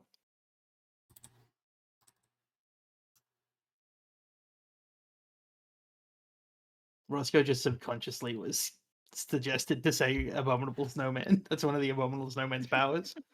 You only really start thinking about it when there's one nearby. Yeah.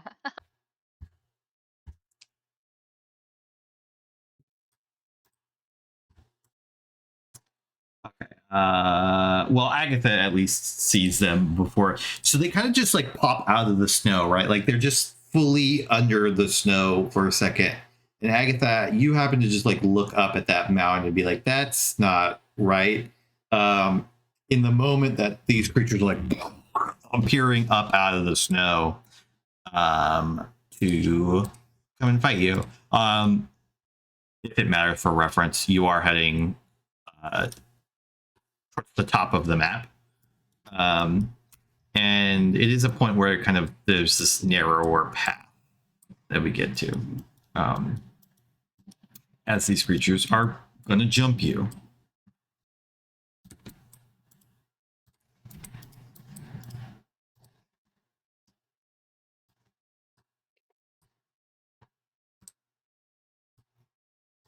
Go to roll initiative.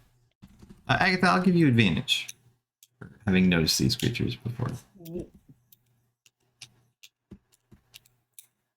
I roll initiative at disadvantage? Go Yes. Yep. It It'll do should it automatically. do it automatically. Well, because it popped up, the menu popped up for me, so I was like, I didn't know. Uh, So we're pretty good.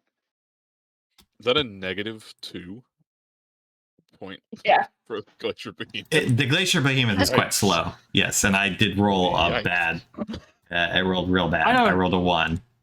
I really want to be on record as not liking that it's called a glacier behemoth. That's really concerning to me, a person that's played Final Fantasy. Yeah.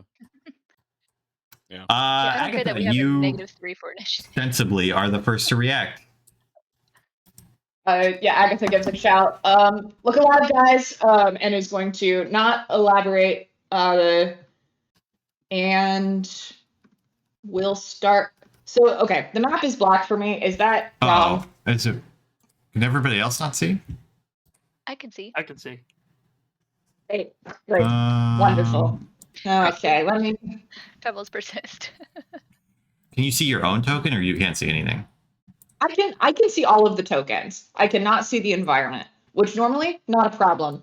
But I am playing a rogue. Yeah. Yes. Try refreshing. You can try refreshing, but what I'll say is that it's pretty flat apart from like they are on a rise.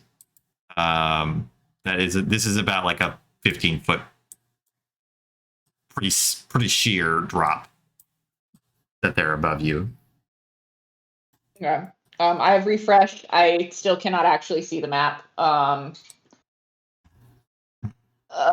Okay, so they're above us. You said. Yes, this Um. I can draw a little bit. Well, I guess we'll see if you can see my drawings. This is like a sheer rise right here.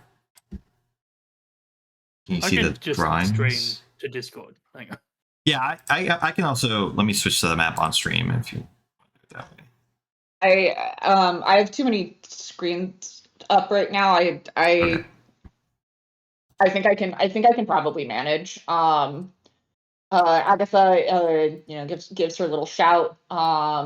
Is going to bonus action. I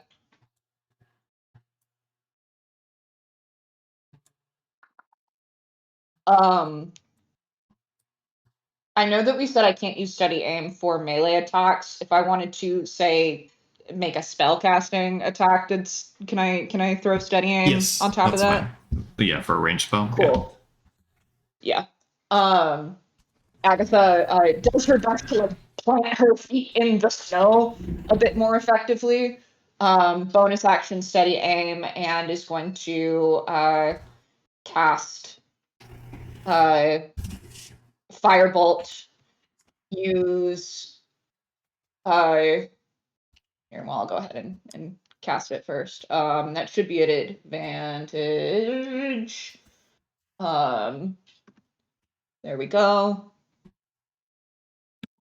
What the heck? Unfortunately, it goes. Well, hold on. Which one were you taking again? We're gonna start with that guy. Yeah. So it hits, but it just like glances off the front plating on this creature. Okay.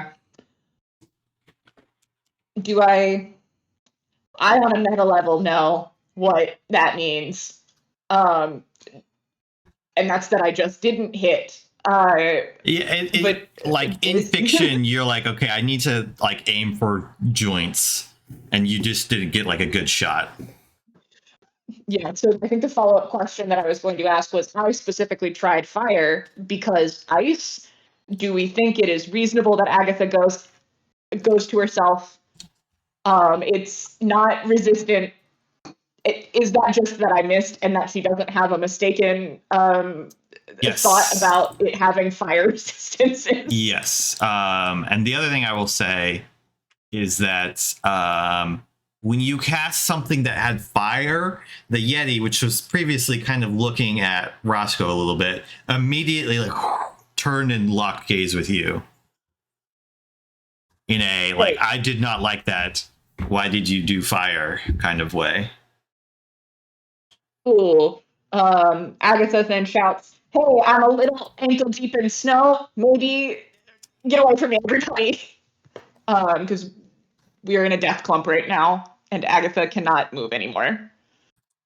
And that's the whole turn. Zed. Zed has flashbacks to when he suggested that, and nobody ever gets out of the way. But he will move.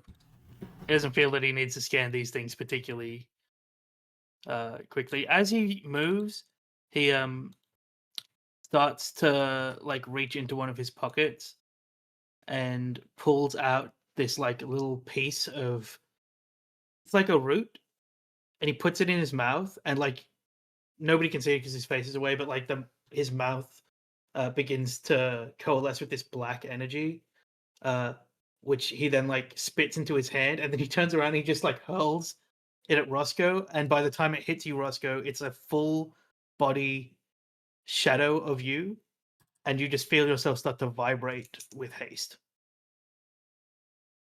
All right. Yes. And then looking up these two things, we're in the snow.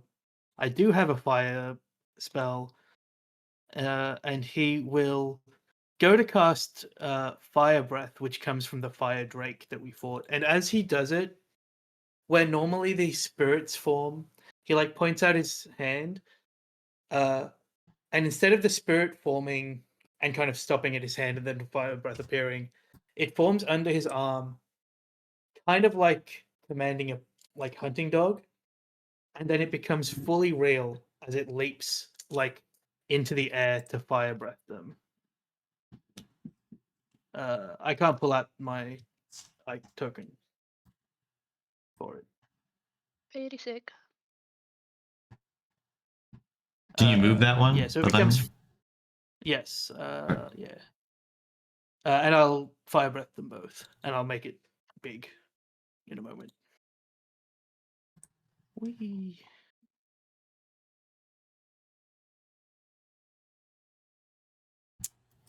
Okay. Probably one, if not both, will fail. Yeah. Yep. Okay, so the Yeti takes a normal amount of damage, seemingly. The Behemoth takes.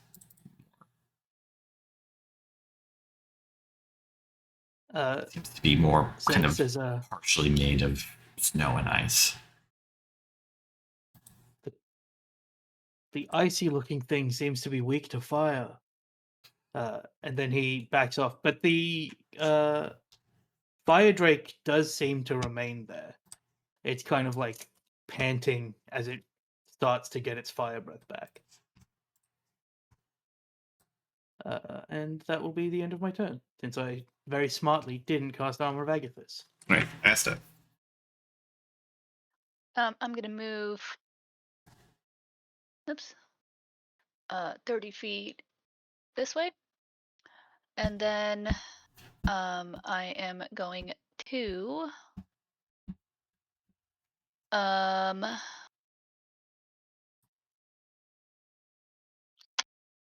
we are going to do a good old Scorching Ray.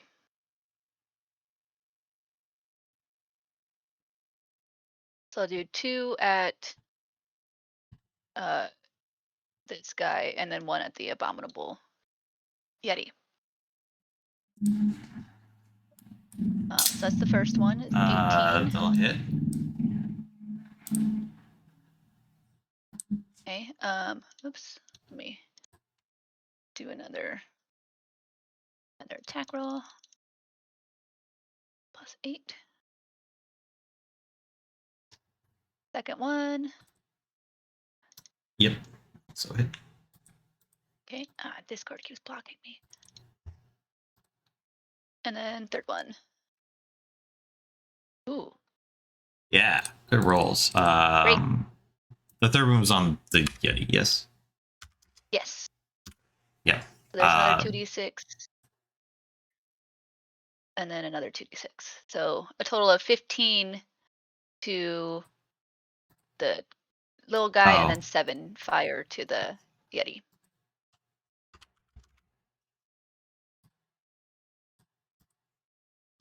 Okay. Excellent. Any bonus action? Did it seem like that hurt them more than just regular damage? The Behemoth, yes. The Yeti doesn't seem to be particularly vulnerable to fire, although it does not like it. Every person who keeps casting fire spells, it's like honing in on like each individual. Like it does not like fire.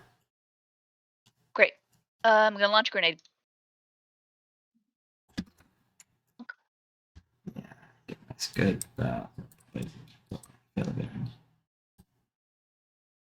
Really good, damn.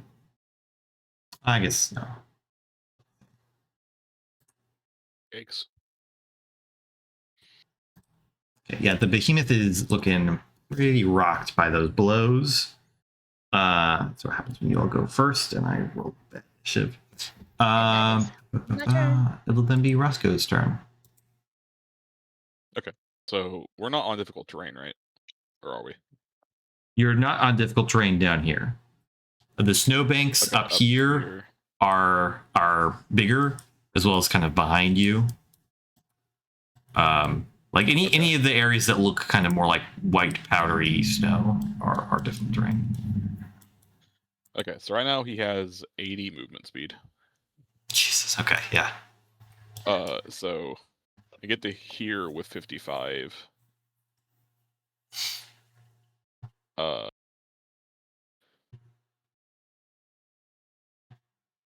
I'll be able to get. So that would be could move 10 up. Yeah. So you could get like next to the Yeti, like right over here, with 80 feet. When Roscoe rages, trances, that's part of his bonus action. His level 7 feature kicks in, and he does gain his movement speed. And he can just move. Which So right you now can would go be 40. pretty much not anywhere literally, but I would like to You end, could I get would him like to end up up in between between them. Yeah. Okay. As he Just slips into a trance and moving just, impossibly rockets fast. through the snow. Moving that extra 40. That haste was very well timed. He sees this behemoth is not doing great with fire. And so as he was going up there, his arms ignite with the fire aetherite. Underneath, you can see like the glow of red aetherite underneath like his sleeves. As he will go up, and I will begin to recklessly attack the behemoth.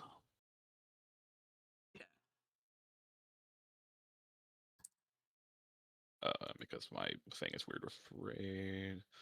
I'll hit. It's a 19 plus stuff.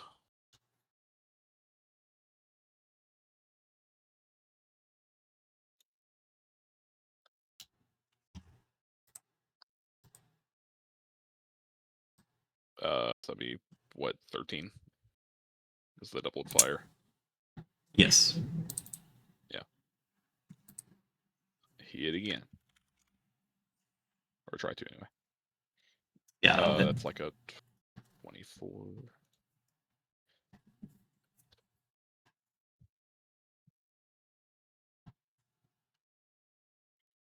All right, so that's 19. And I will try to hit again.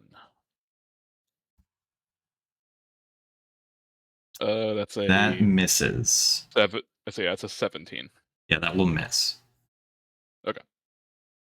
The last one kind of manages to finally like turn around enough to block. It is like slow. It like can't move turning wise very easily is what it seems like.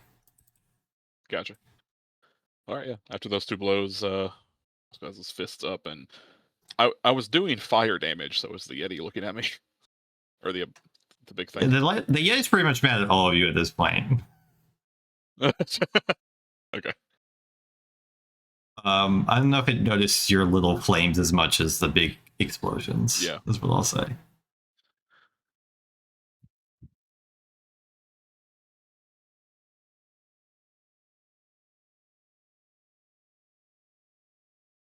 Oh yeah, Charlie said Silas cast Bless on everybody except for Oh. Roscoe, I guess.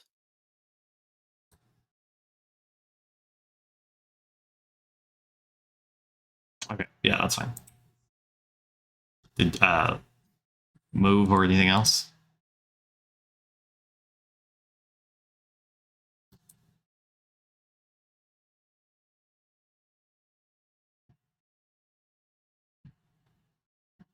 Getting out of the death clump.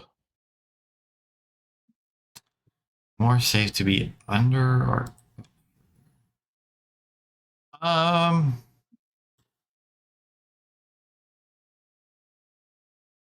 feel like I can't answer that question. Like I think that's up to you.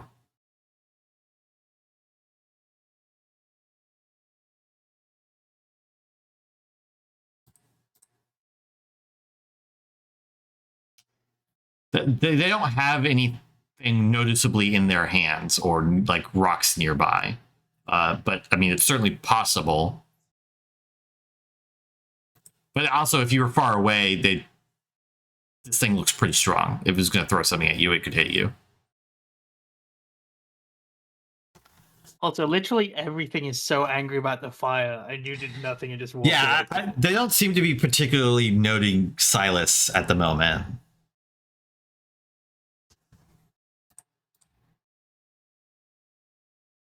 Chris, you did your extra hasted attack, right? Yes. Just checking. All right. I'm gonna assume it's Alice's turn.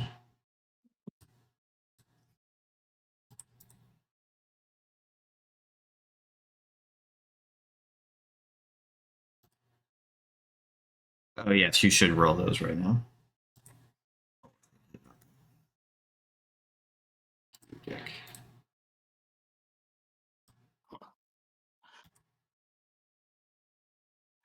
Anytime something says wheel, I can only think of Wheelwell from Cloudwood Ho.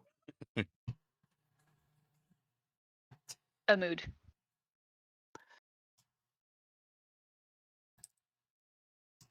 Uh,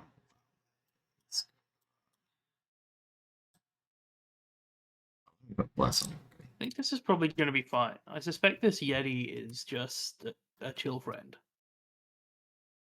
If we'd You found him all in a cave with a Moogle, he would have joined us.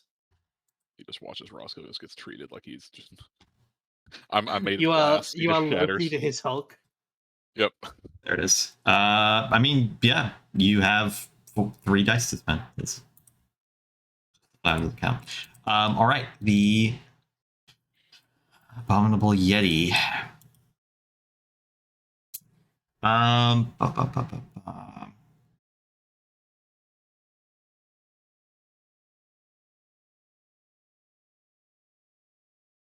They're gonna attempt to like claw into Roscoe and then chuck them off the cliff. So we'll see if it hits That's first. right. Yeah. That hits. Okay. So you're gonna take 22 mix of slashing and cold damage. I don't think that. So some of the cold gets The reduced. cold is reduced by 3. 3, Yep, to 3. and then the slashing is halved. You do that math. And then I need you to make a strength saving throw versus 19.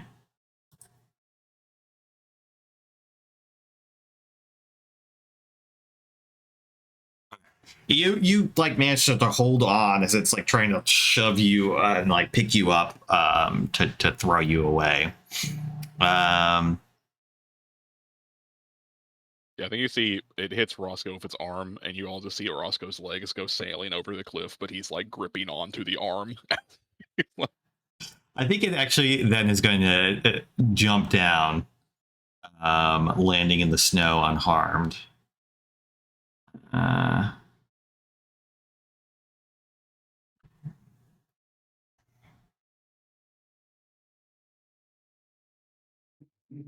It's 10 feet. This map's a little awkward. Move to here, and it will just probably absolutely eviscerate the. Nah, Oh, sorry. could not possibly. I don't think you understand how strong my summon is. Like this one. Yeah, that dies. Yeah. I can't delete it. I'll just move it. I'll move it because I'm going to use it again. Okay.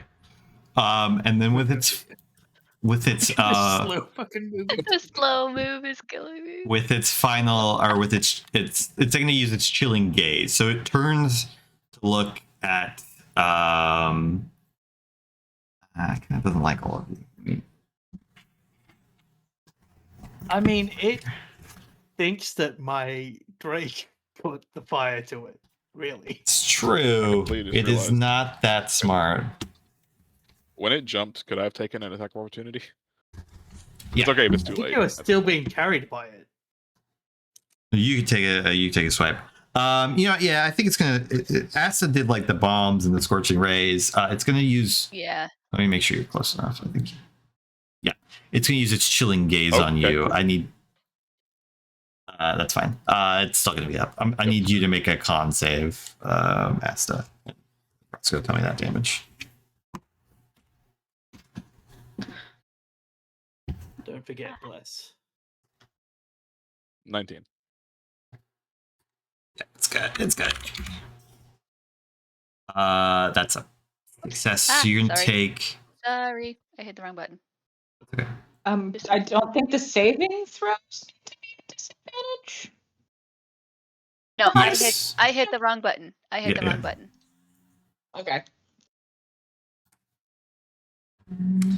So you take. I wanted to God, so it's neither advantage or disadvantage. Wow, you should that have was a just rolled it flat. really yeah, I was trying bad. to click into it to see if it added bless automatically, and it did. It's not a great 66.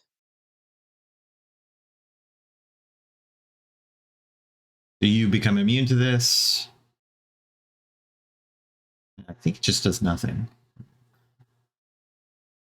Yeah, you're just fine. Sick. Which is good because it's a pretty bad effect. All right, that's gonna be the Yeti's turn. Yes, the Glacier Behemoth, the fun one.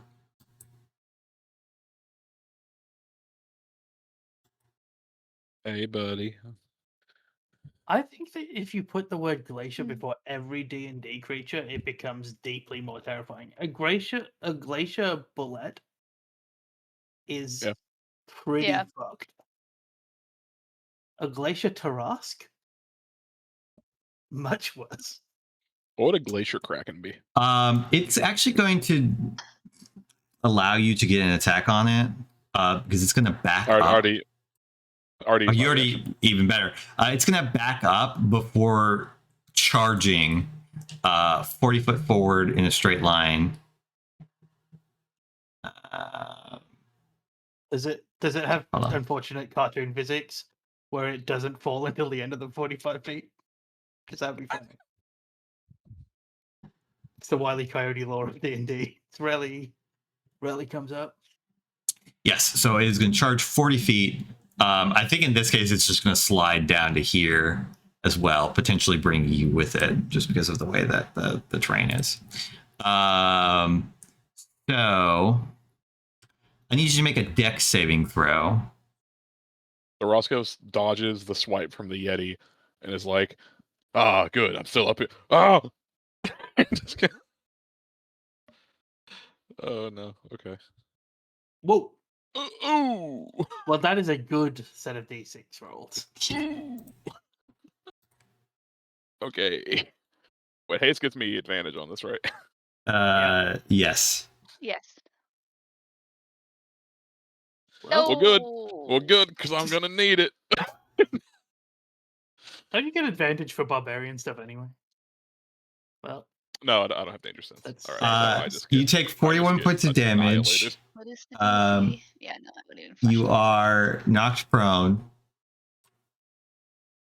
And I get flung. And you're gonna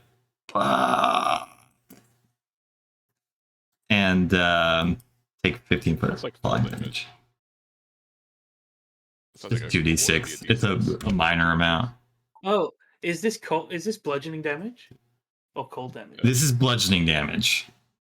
Oh, so It's hitting you with its big faceplate. And it's just kind of like burrowing through the snow here. Okay, So you can take 20 plus the 20 and 1. 1. Yeah, so 21 points of bludgeoning damage. Good to have a tank. But it's good that you were able to get all the way up there because it was going to hit like a bowling ball, probably several other of you. But it's not going to be Agatha's turn. Okay. Agatha is going to take a few steps away. Just a few. And then where she is backing up. She gives a wave of her hand and is going to pop a silent image where she was.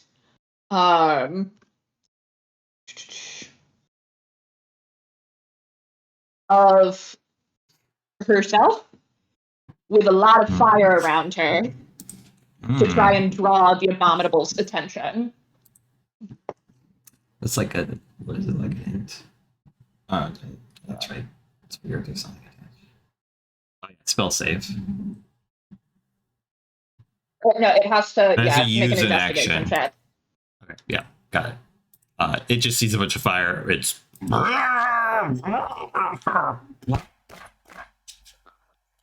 not like that.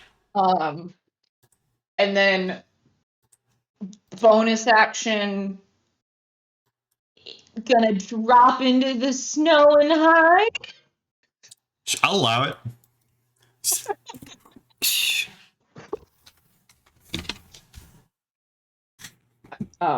Where was I? That's there, I guess.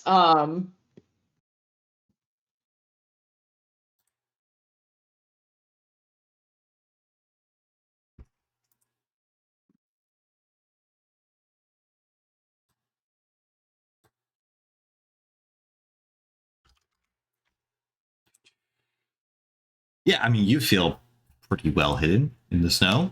Yeah. Plus, Behind it's got the like giant, a big the old. giant ball of fire, and in the. It's got a big old distracting bit. It's not gonna. They're not gonna notice you. They're not gonna care. On initiative count 20. Oh, sorry, where are these? A bunch of these Well, little light emitting jellies spins. pop up. Ooh. What?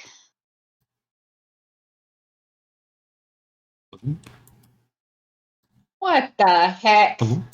I don't know that. But then The it's gonna hell are be. these? Well, actually, hold on.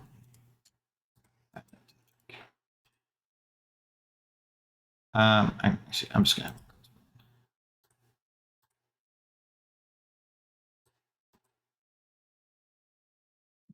Oh, hey, looky there. Great. Sapphire jelly. Hmm.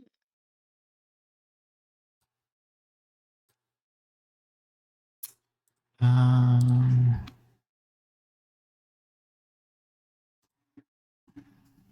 this one.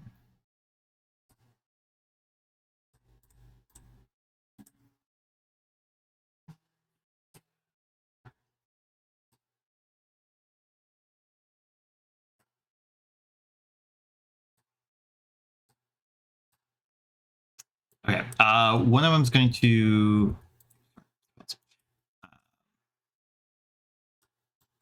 One of them's going to hit Silas.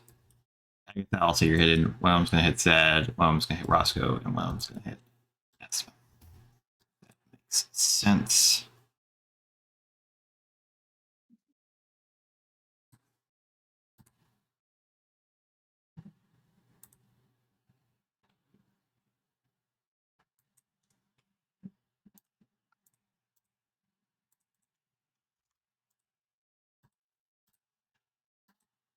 Be against Silas. Hit for 3. Against. Well, that's actually 0 because of the damage reduction of 3. You're right. That's true. Washes off. Against Zed. Best ring purchase ever. Well, this is hurtful. Why do I have You to didn't take say damage? I bought a 4. ring. Against Roscoe. Misses. And finally against Asta.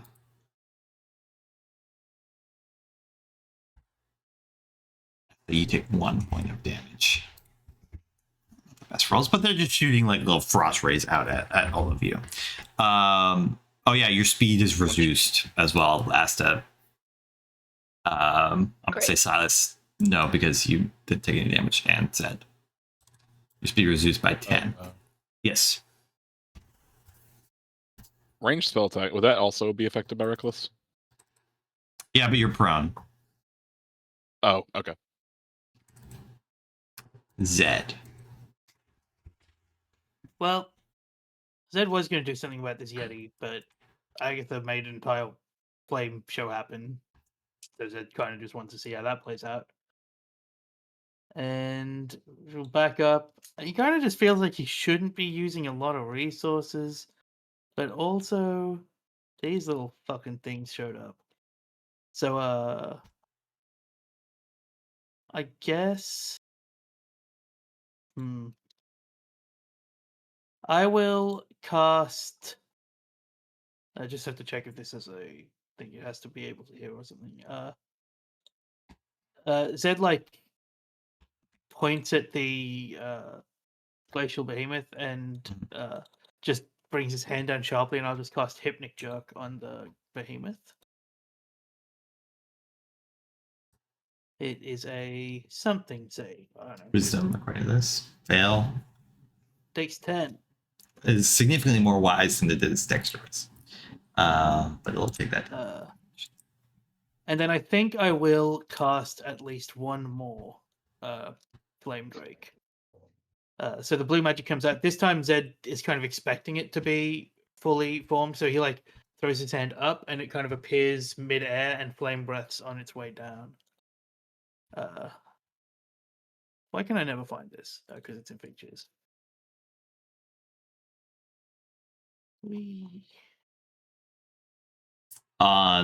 The 2 again. Yeah.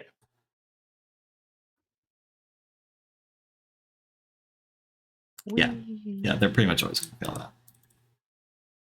I wonder what would happen if I rolled well on this.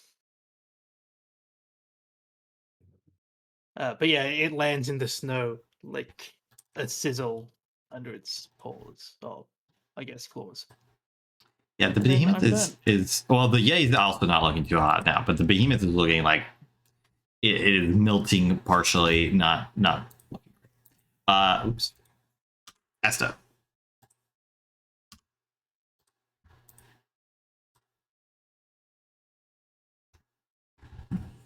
Asta was thinking. Okay. Sorry. We are going to just do a. Yeah, we're gonna just do a firebolt over at this guy. Terrible. No. Not one, so I don't think that's gonna hit. Yeah. Unfortunately. Great. Then bonus action, cast, throw another grenade at these two. Since they're right next to each other. Hey. Wow. No. The Yeti passed. I thought they both did. I remember he's got Just made it. Oh my god. -4. Yeah. Oof. Okay. Yeah. I think it's just half damage if they save. Yeah, right. Yes. Okay.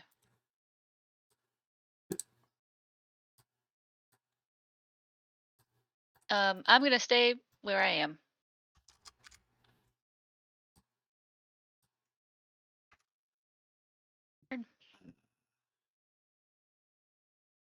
You. No.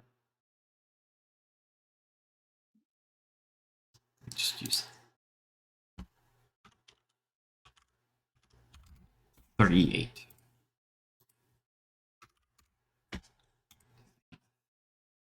All right. That's gonna be Roscoe's turn. Roscoe will grudgingly get himself off the snow and just standing back up. Reduce to half movement speed, which currently is his normal movement speed. And Oh, Zed, did you roll a con save? Ooh, Yeah. Okay. I did. I rolled 14. Okay. I did move one too many though last on my turn. So Roscoe will take one step forward, and just because this thing does not look good, right? No, it's definitely bloody. It's looking pretty good. Okay. Roscoe is going to use his bonus action to burn the fire aetheryte, so that glow underneath his like sleeves gets even brighter as like his fists fully like ignite before he begins to punch this thing. Nice.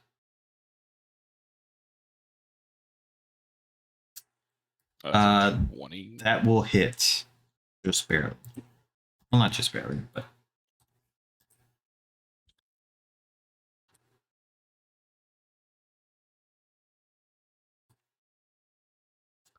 For 30 damage. Is it still up? yeah, it's still up. I'll punch it again.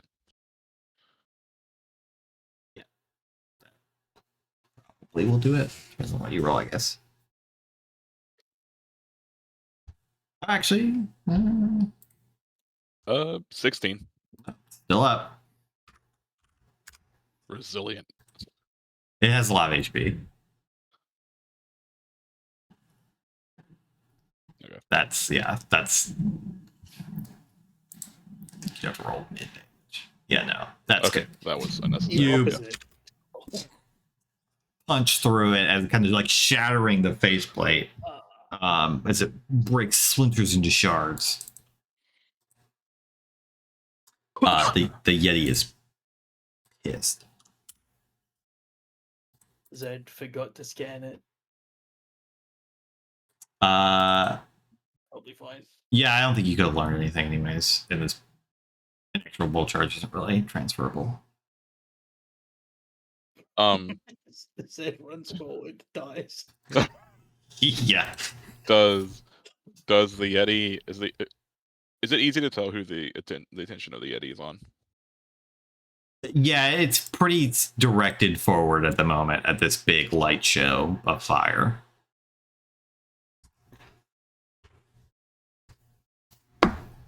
Okay, well, Agatha seems like they're doing their thing. So Roscoe is going to step into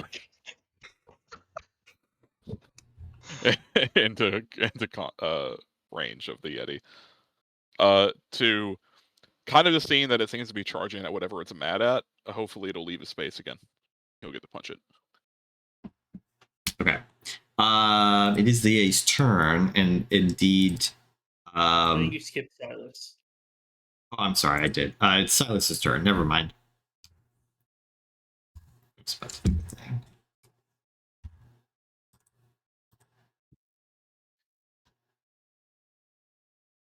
Silas wants a Oh, spiritual sorry. weapon token.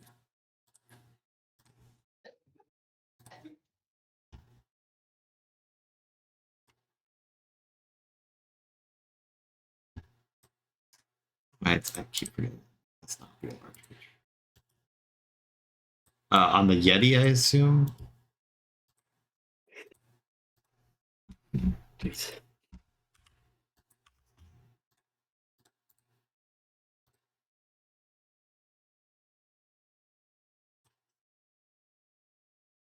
Okay, I need an attack roll. Yeah.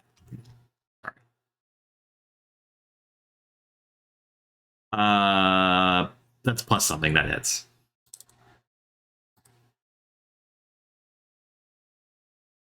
Yeah, it was 5 damage on the Yeah. spellcast. Sorry, I'm gonna fix this token too.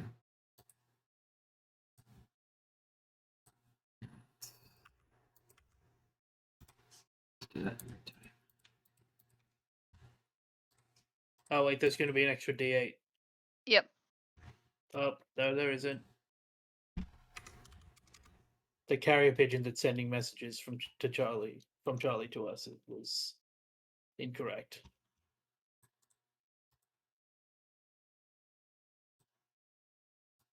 Okay. Like to use a bonus action. A full action, that is a bonus action. Oh yes, you're right.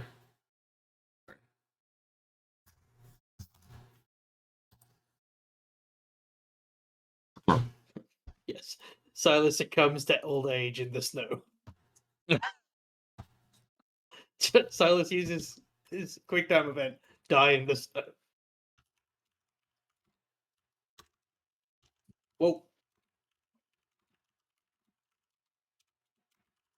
Something's getting cold. Start screaming from behind The the Yeti. Yeti.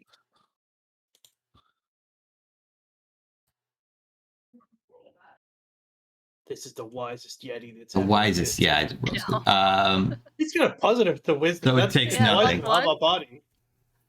Half our party's not that wise. It's dumb, but it's a creature of the land. Yeah. Okay. Creature of the land. It charges at the illusionary fire.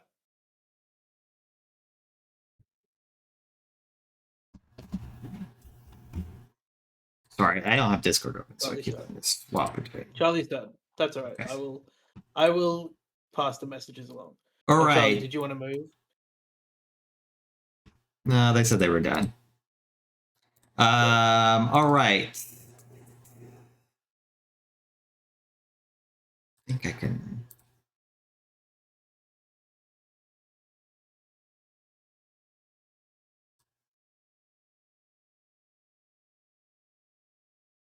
It's gonna step up probably to here. Roscoe, you can take your attack if you like.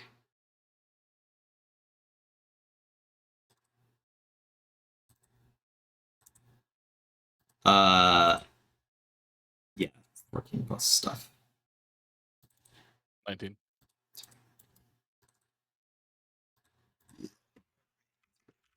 But it wants to put this fire out. It's gonna use its cold breath. That's a good bunch of D8 rolls. Oh. Sorry, hold on. I'm gonna move it. So it'll probably move to here. The cold breath would probably be here. So it's trying to breathe on this thing. So Agatha, Great. you're really hidden under the snow. Yeah. I mean, it's trying to put it out. It makes sense. It's trying to hit Silas as well as part of what it is.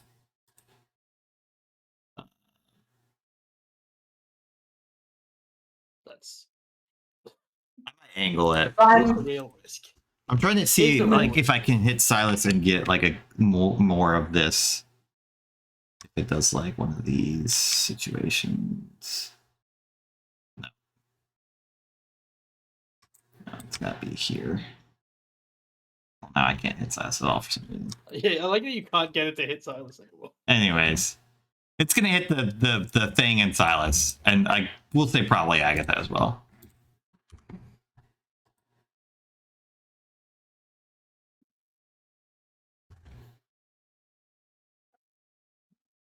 Hmm. So Silas, you take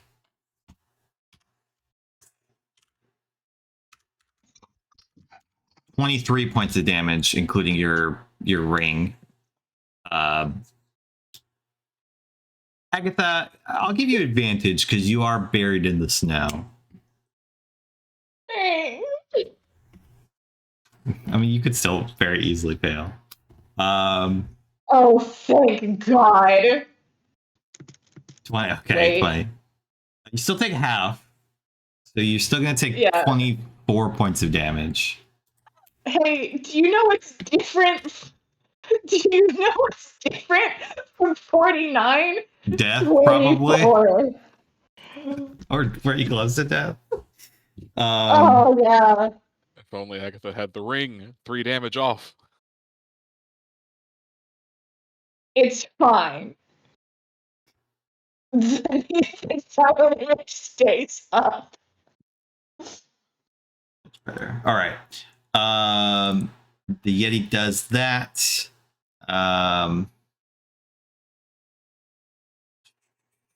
That's gonna be its turn. It's mad that the illusion is still up, but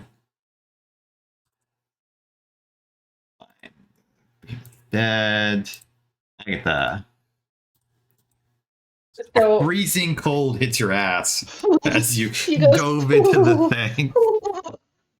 she goes, oh no, and pulls her hoodie a little tighter. Lady, no. And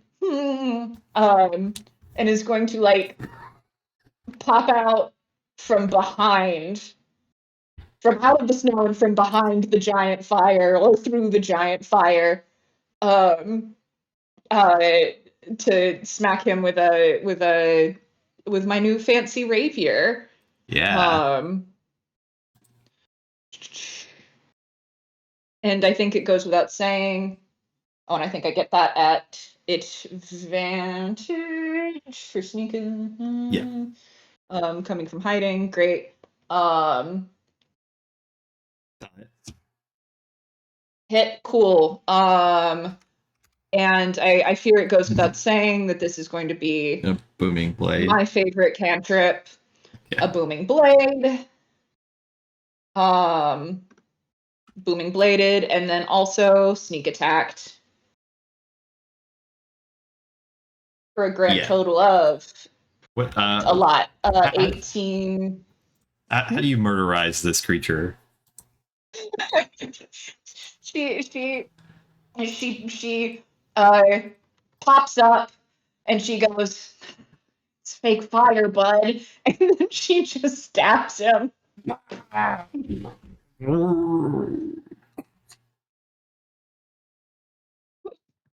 All right. That's probably your. I mean, you probably have a little bit of Oh, movement. there's still there. I Joey. still have movement, and I also have a bonus action still. That fire is still there. And Agatha steps through the fake fire, pops back down into the snow for a bonus action hide to hide from the goose. Right. Yes, these little Ochu sapphire jelly creatures. Yeah. Make a roll. But They're gonna she's do so a better shivery. thing. Her nose is a little runny and cold. It's like bright red.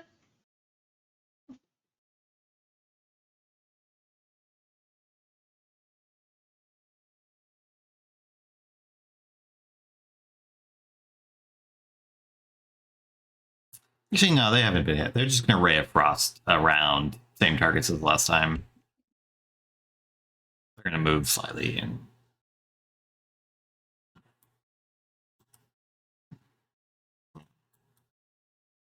This one's actually going to go up to Silas. So actually, Silas, you're going to hit by a freezing slam. Potentially. Actually, definitely. That was an amazing set of D6s.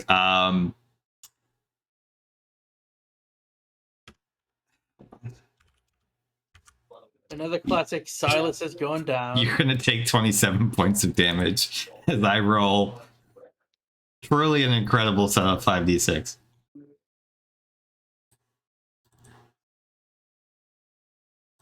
There's oh no, they are down. I lied. I'm sorry. Oh. Does this thing have more movement? You know what? They're gonna slam everybody probably. No, not Roscoe. Oh, wait, no.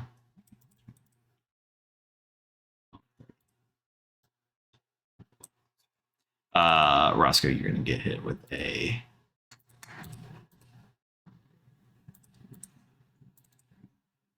Ray of Frost, and then Asta and Roscoe, you take 1 point of damage. You're fine.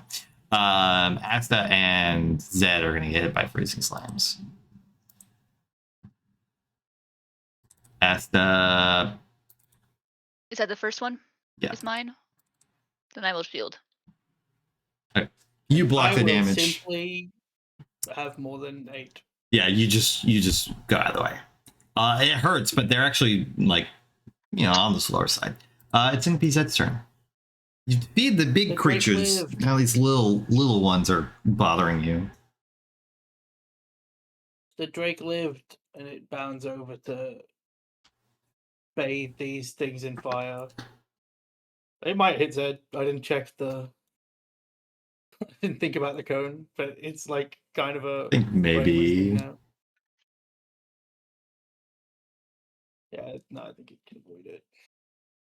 There you go.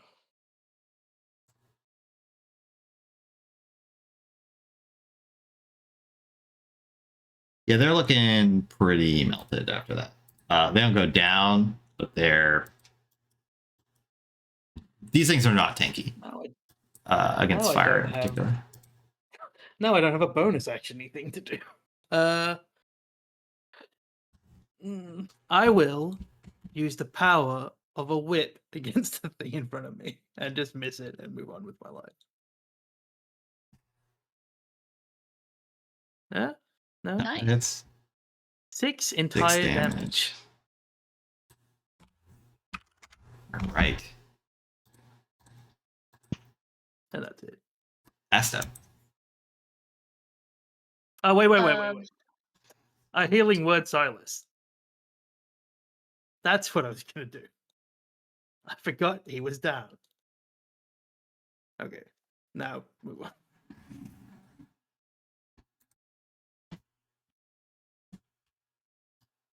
I'm gonna do, since it's right next to me, I'm gonna do a little thunder wave on it.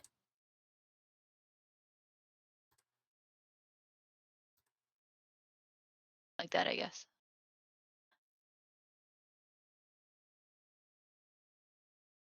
Damn. Well, it still takes 4 bludgeoning damage. They are somewhat. Surely Decent thunder con. damage for Thunderwave. That's what they said. No? Yeah, I said thunder damage. He said bludgeon. I said bludgeoning. Sorry. I don't remember. Anyways. Any bonus bonus action? action. Immune to bludgeoning. What do you say, Andrew? For we guys. Continue your turn.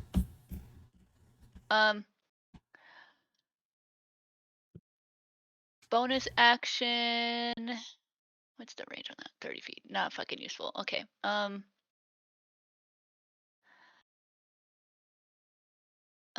Whoops, I need to close this so I can see how far away this is. That's in range. Throw a bomb at Silas. No, I'm like, I could get the other guy in range. You know what? I'll just launch Healing one grenade. at this guy.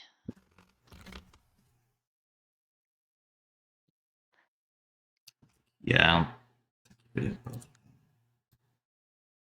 no, I guess you could. You want to hit both of them? Oh, sure. I Sure. can't talk today.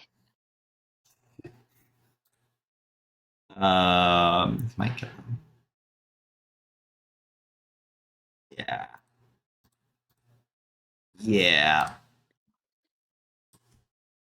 All right. Between the 2 fire AoEs. Oops, that's not what I meant to do.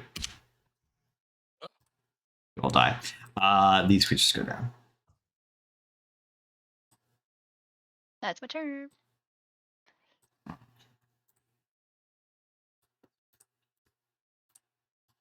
Roscoe. All right. Roscoe is going to use his bonus action to re-up. Re-up the element in his arms. He's going to switch it to the thunder wave that he just saw Asta do. Did it look like it damaged them at all, or were they kind of like resilient to it? It did a normal seeming amount of damage. Okay, then yeah, Roscoe's arms will begin to like hum with that energy. As I'm going to use my still boosted movement speed to get next to Silas. And just try to punch this thing to death before it knocks him down again.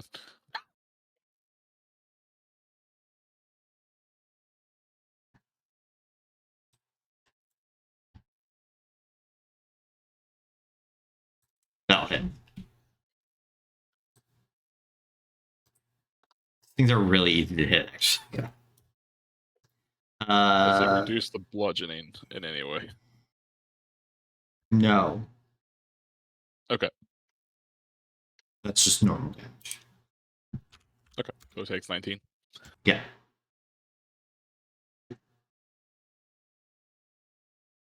Well. Second crit of the day. Typical Chris. I've God. rolled maybe 120 this whole campaign in 11 sessions, and you rolled them at will. It's ridiculous. It's not quite dead, but you've basically like punched through it, like ripped a bunch out, and it's like Okay, in trouble haste in action, reforming. I guess punch again. Yep. I drop haste out of anger. Oh, I might drop haste in that exact moment. Lol. I don't think that works that way anyway. I Yeah. don't think it does either. I mean, is you there- could is there not a kill way it. for it to survive. Yeah, it's got. They have a some HP. What? Well, That's actually just enough. I think after I punch a hole through it, kind of accidentally, Roscoe just kind of like hikes a leg back and just like pun kicks it. Just you mostly just get sludge on your foot is what happens, because it's not once fine. it dies, it's not really like keeping itself together anymore. So make me a dexterity saving throw just for shits and giggles. Agatha's Okay. watching. If I fail, can half of it land on Silas while he's prone? Sure, but you're gonna fall. Okay. I just want you to know that you're gonna fall. Dexterity saving throw. Yeah, this is gonna be like a Charlie Brown kicks the With football. advantage because of haste. I do have advantage. 16, you're probably 16. fine. All right, you managed not to yeah, I probably would have said it at 50. You managed not to slide and like skip backwards. You just kind of kick at the snow and move on with your life.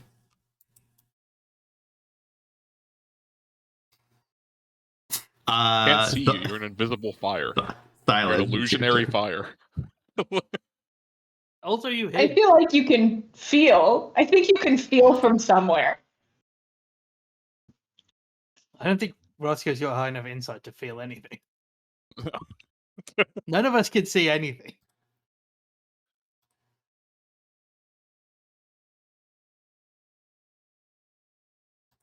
Charlie, it's your turn. They started typing and then they stopped. I don't know. I'll be on Discord. Oh, watching I you. saw the spiritual weapon move. Well, that hits the one next to Yeah. Asta. So Silas is either hitting the jelly or Asta. Asta for sure. There's no way of knowing. I think we should flip a coin.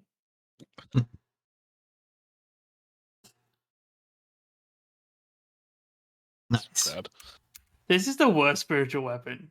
It just rolls ones for It's best damage every job. time. All right, guys.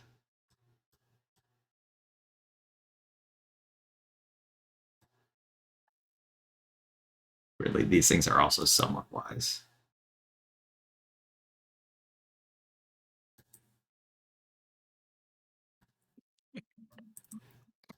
Okay.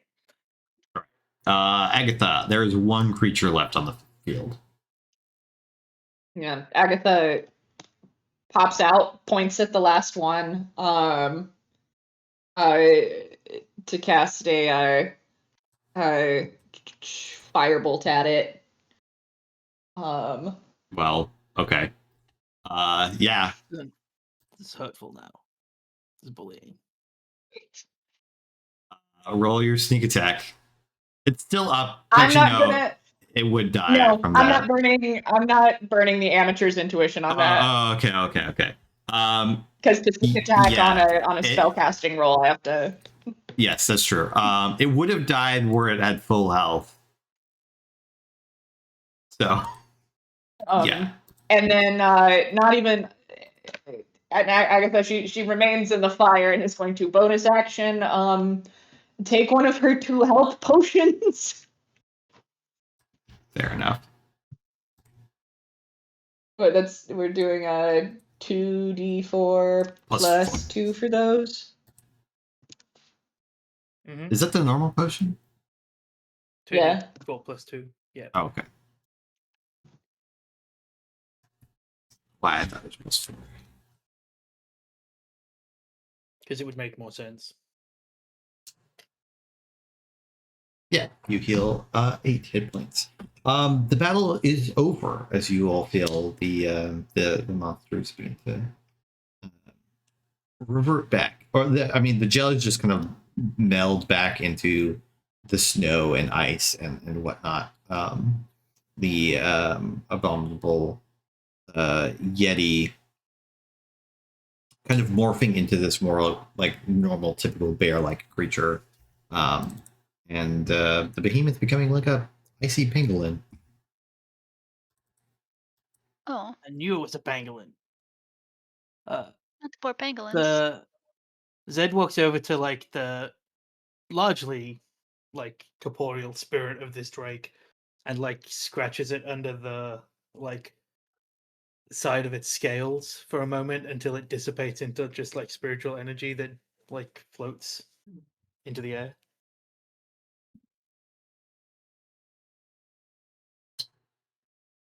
Then says, well, once again, other than Silas, we all seem largely unscathed. Agatha drops concentration on the Yeah, the image. Oh my god. What's it do? Zed says, Roscoe, And your hair, it all froze off. And then before you can do anything, I drop haste concentration. So he has to sit in a moment of lethargy, worrying about his hair. did you also do our Esper thing for this fight? Did I mishear that? No, Wait, what? nobody used limit break okay. or anything. No. We barely use Okay. Yeah. Cool. Agatha also having like dropped that does want to take a few minutes to like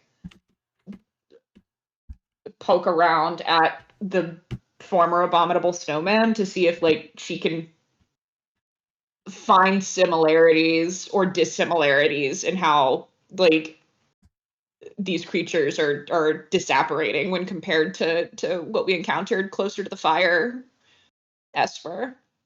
Yeah, go ahead and make an investigation check.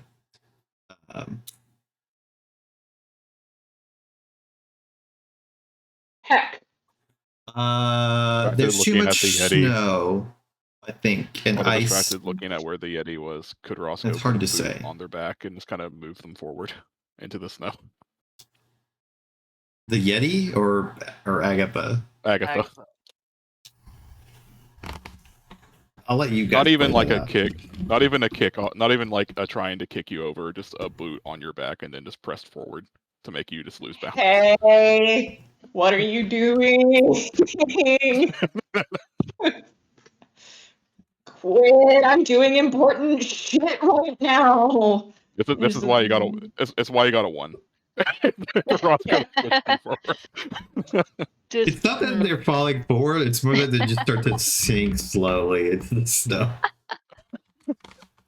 Quit! Freezing, Oh, Agatha, yeah. you're freezing still. She's chattering. Oh. Or your nose is like bright red right now, and she's, you know, like her lips are very chapped, and she just looks quite pathetic. I think Roscoe above just goes, "Oh," and then we'll just pull you out of the snow like someone picking a carrot. What? Agatha pops up her hoodie. Let's see. And I think kind of just I'm gonna do something for myself real quick.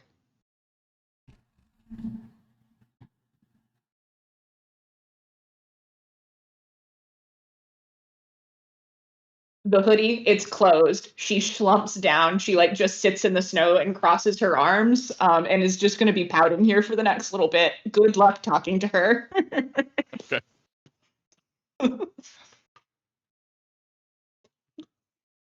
Zed will give Silas an extra healing potion.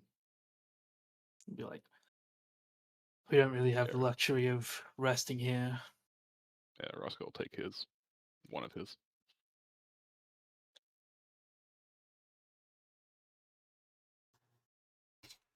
You kind of take a second, heal up before presumably continuing onwards.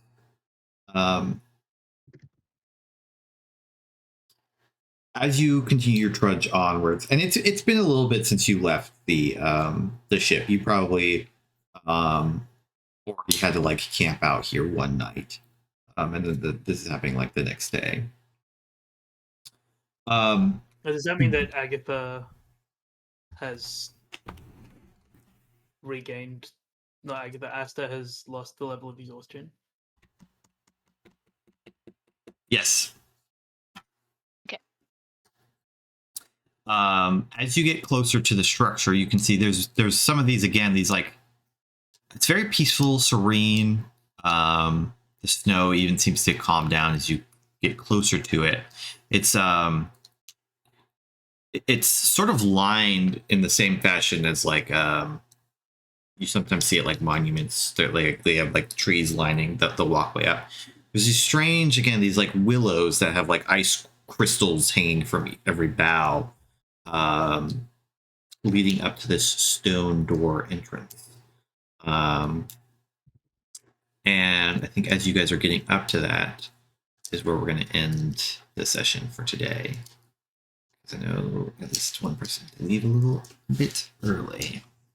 So we will pick up at this door next time. But as always, thank you all for watching. Thank you for playing, and we'll see you next time.